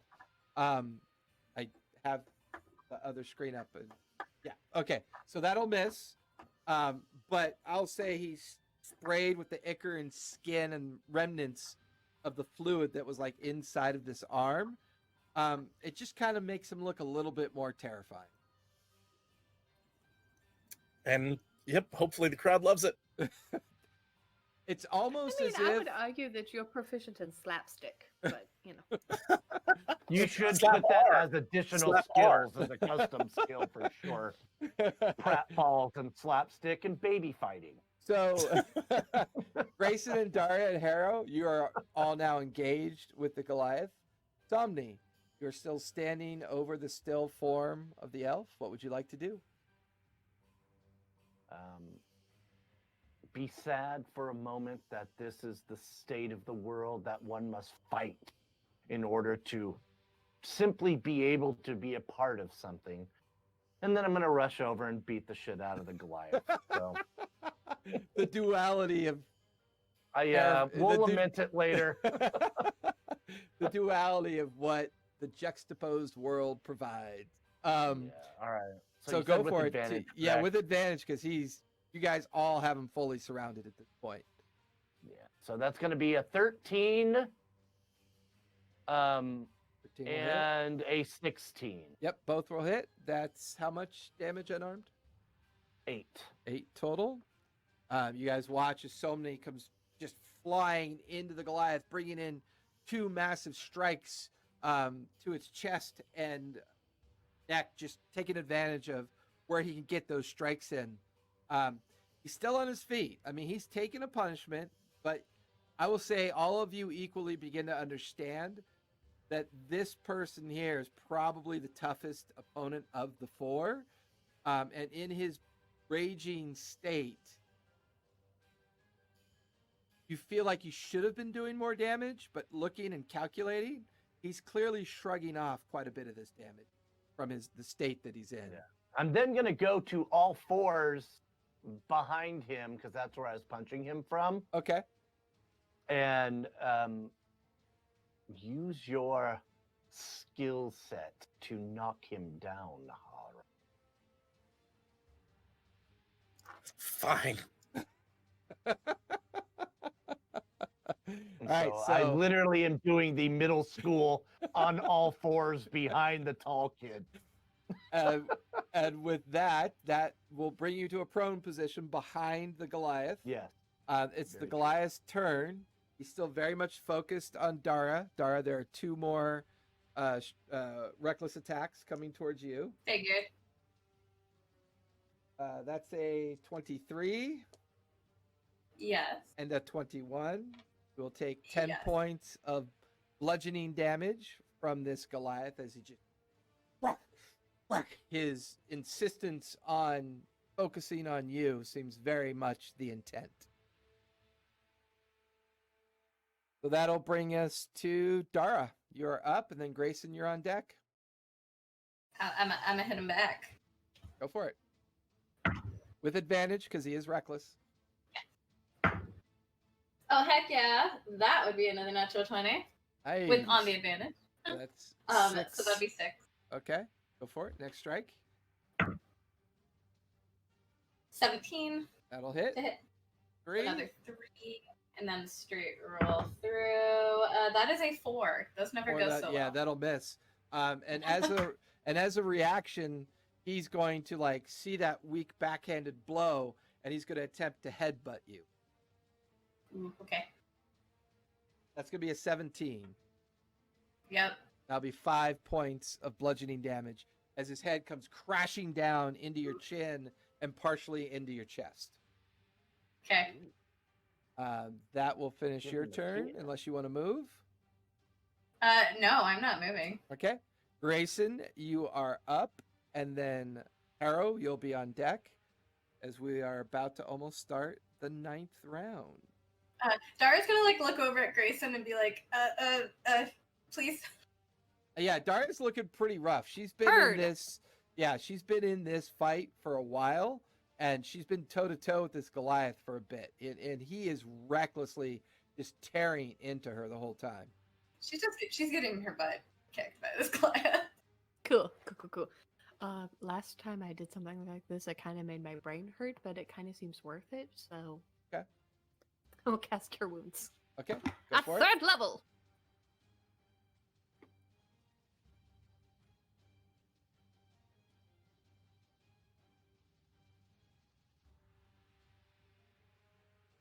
I'm so glad you all didn't die yet. A 19. 19 hit points back, Dara. Thank you. And Yes, and I just try to look tough in front of this Goliath. We have you cornered now. yeah, he doesn't even think you exist. He is focused on the half orc. He is Bonus action, just- look intimidating. Nah. with disadvantage. I'll allow it. Go for it. Give me a Disadvantage? because he's in a blind range. DM. There's like so many of us. Okay. Yeah, well, he is Fair a enough. Goliath as well. They're kind of Firm but fair. they're a bit nutty. Okay, with disadvantage 16. 16. You garner his attention just long enough for him to focus on you briefly, and he just kind of smiles at you. And yeah, you got his attention. I would call that a success. I think that maybe Take he him out of punched his me in the rage. face Does it now. take- It's a success. No, he's still in his rage. So that will bring us to the top of the 9th round. Harrow, you are up. The blood smattered Grayson and Dara just engaged with this Goliath. Somni has lied himself prone on his fours to give you an opportunity to perhaps shove this Goliath over Somni's prone position. I'm gonna take my half an arm and jump up using it to like try and shove it in his face and neck area and just leap, try and push forward using my No. propulsion through the You air. see, it has leverage. Ah! So this is athletics or acrobatics, whichever you'd prefer. My God, man. And- And I'll be trying to pull him down if it's. I'll say adds with anything. advantage. I'll say it's with advantage because you are flanking him. So I'll give you advantage on Yeah. that. Get some Haro. Either way, 10. Ooh, what's his check gonna Natural 1, bitches. I hate you all. And I'm gonna allow this whole. Choke on arms. You guys watch as Haro leaps between Grayson and Dara. The arm comes smacking down into the chest-like area of the Goliath. The full 82 pounds of Haro managing to pull the Goliath partway over, and the Goliath is like going like this. The last moment you watch is somebody just reaches up and just takes his ass down over. You watch as the Goliath goes ass over tea kettle over the prone form of Somni, and he's now knocked prone onto the ground by Harrow. Somni, you're up. There's a prone Goliath with a With a rabbit somewhat, animal on yeah, top. with like a ravenous, hairless mole rat on top of him, with like a with like an arm across his chest, and you're just kind of just prone next to him, like looking at this. Somni is gonna punch him in the ball sack twice. Go for it. I mean, he's right there. I'm gonna end this. Yeah, go for it. Or M2. Right? So just to make sure, yeah. So the first attack, 16, and the second attack is a natural 20 for a 26. Nice. That's a total of how much unarmed That's damage? going to be 12 points of speed bag damage. I'll say that you're in a prone position. It's half your. Do you get up before you do that strike? Yeah, dude, I'm like literally was gonna drop the people's elbow on him. Where Yeah, I was gonna get up and yeah. Yeah, so you guys watch then- Somne gets up. The first strike is with a flat-footed strike that just kind of glances into the inside of the groin area. Frustrated with missing, you watch as Somne like does this like classical Mhm. in the air move. You watch as the entire elbow comes crashing down into the junk of the Goliath, and there's just a smack, like crushing noise. Blood and ichor just kind of spray up into your face as you have completely wrecked his junk. He grabs for it, and with you there and Harrow on him, he's just shoves both of you away, and he's stands up, looks at all of you. You see blood pouring from his groin area. He just he's just raging at all of you, and he's just focusing, and you watch as the veins in his neck bulge. You watch his veins across his body bulge and coalesce. He's very much wounded at this point. He invokes some kind of effect that none of you are quite aware is possible. You're not sure what's going on. You watch as his skin like begins to harden almost to like a stone like visage. You watch as his eyes fade out of his rage state, and he seems to have this impenetrable like skin that now covers his body, and he goes back towards he looks down at Somne, and he brings his heavy foot up and tries to bring it down on top of Somne at this point. It's gonna be a 10. And Somne, you shift and you watch as this heavy foot just crashes into the ground next to you. All right, that will finish the Goliath. Dara, you're up. Grayson, you're on deck.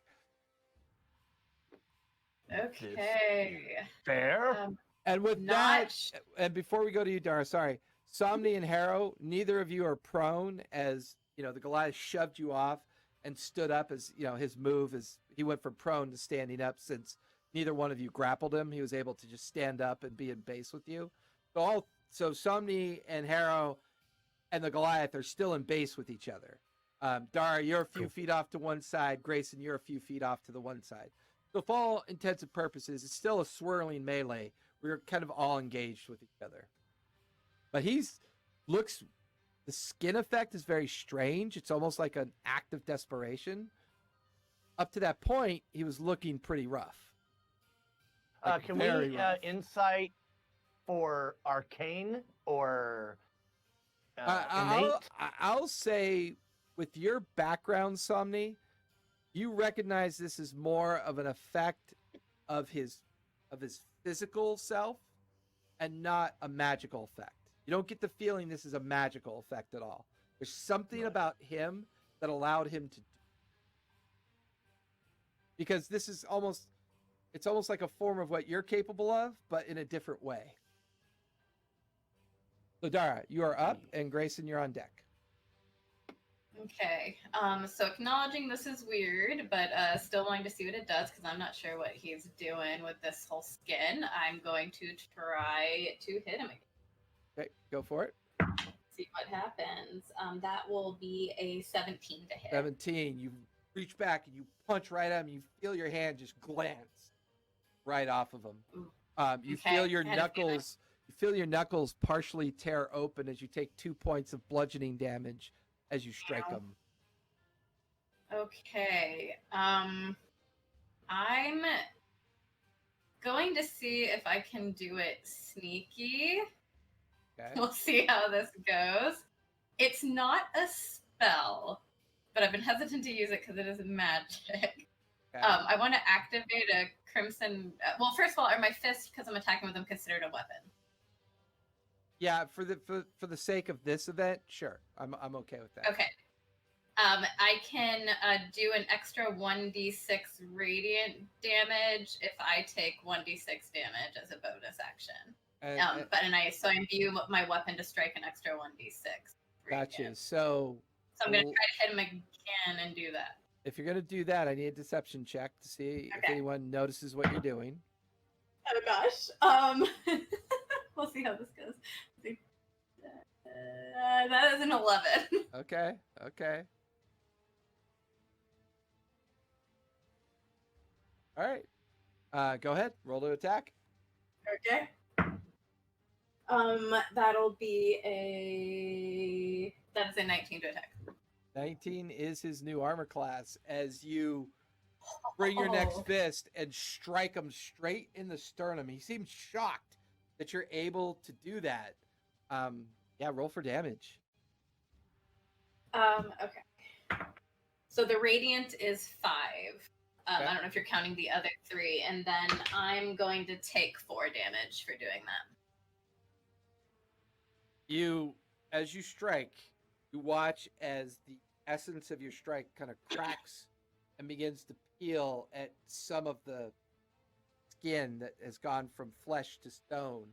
It cracks it, begins to separate it. You can see pieces of it kind of drift away.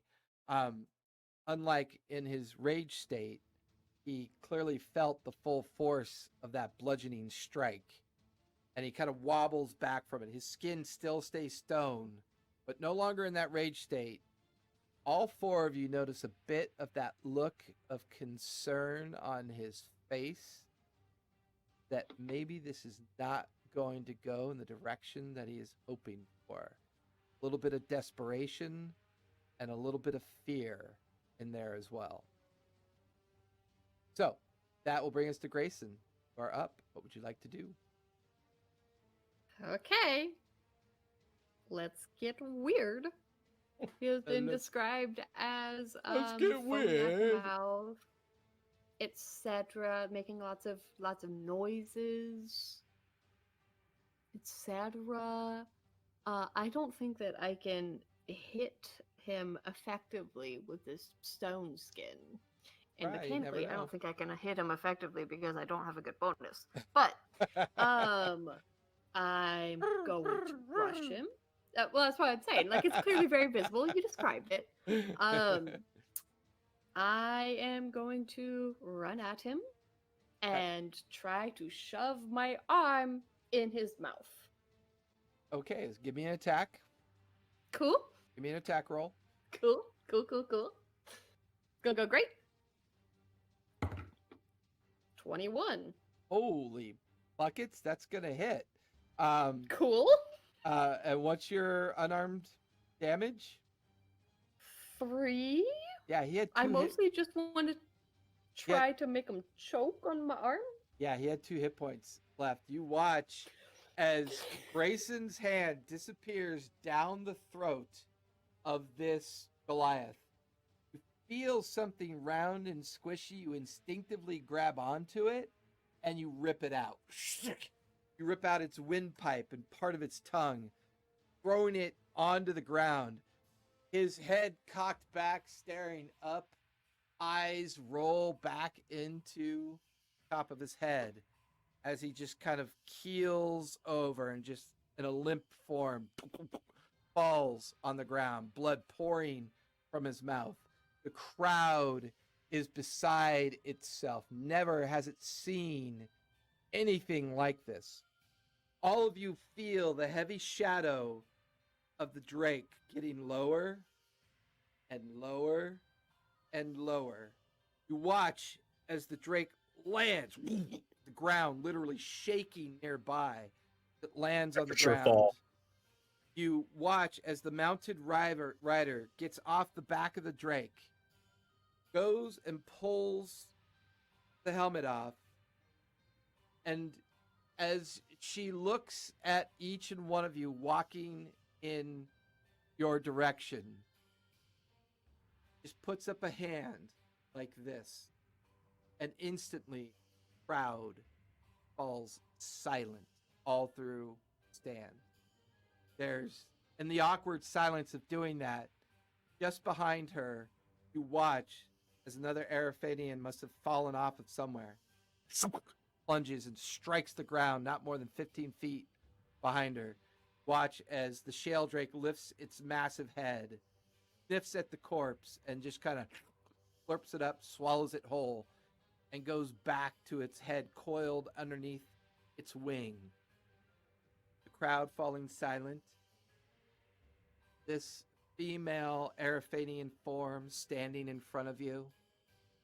Well, it would appear that we have 4 brand new, capable citizens looking to join our rank.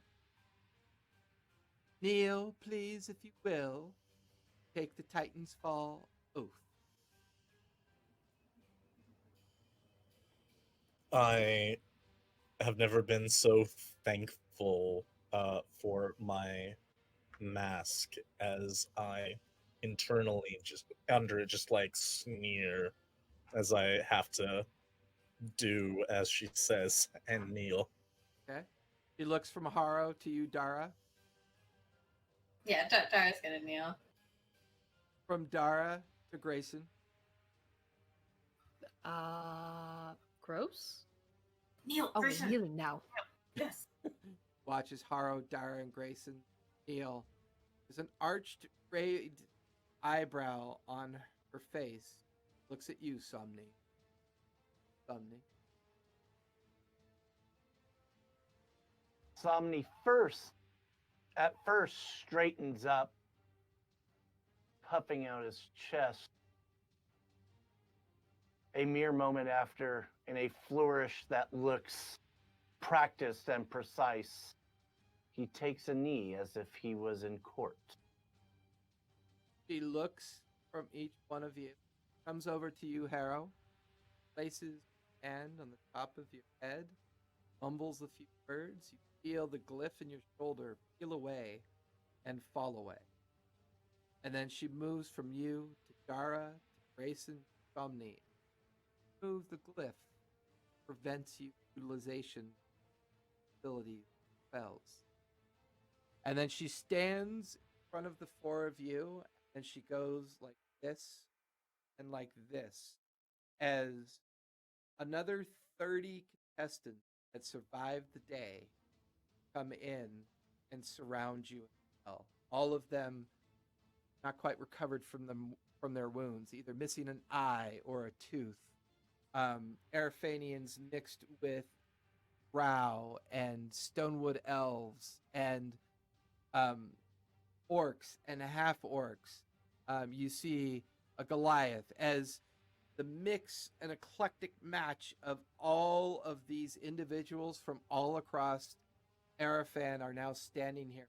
Final day, the day before the beginning of the season of the heat, as this female form rises to her full height, raises her hands and goes, "Citizens of Titans, I give you more of those that are capable, and they shall fill our ranks.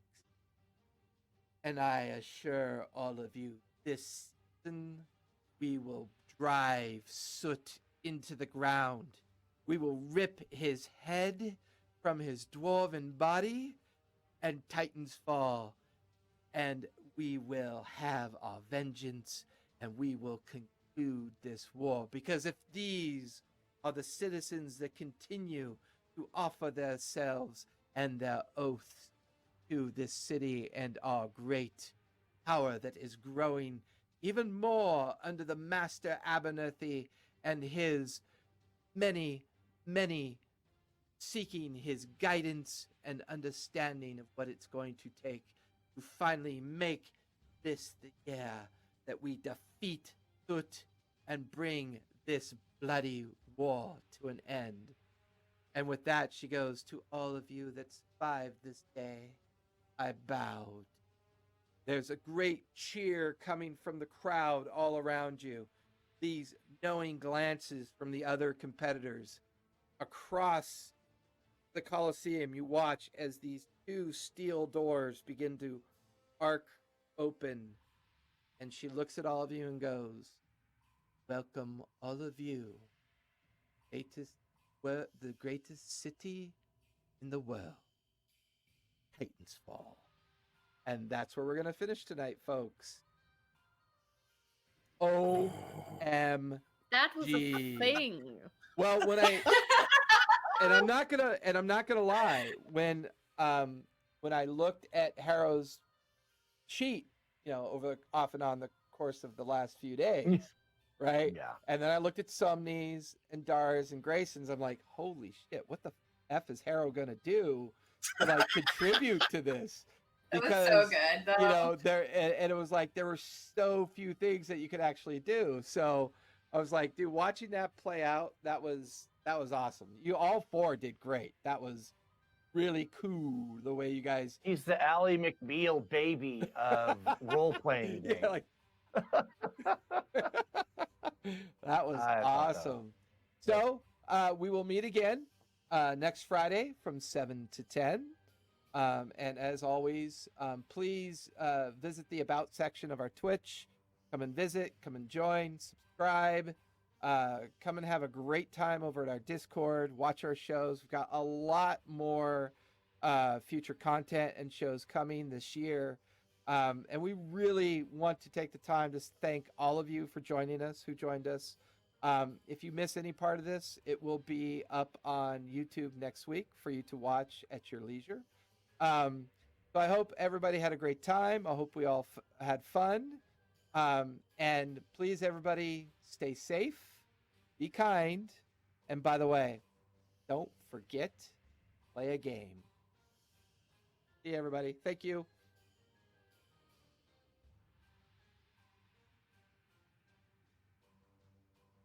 And we are out.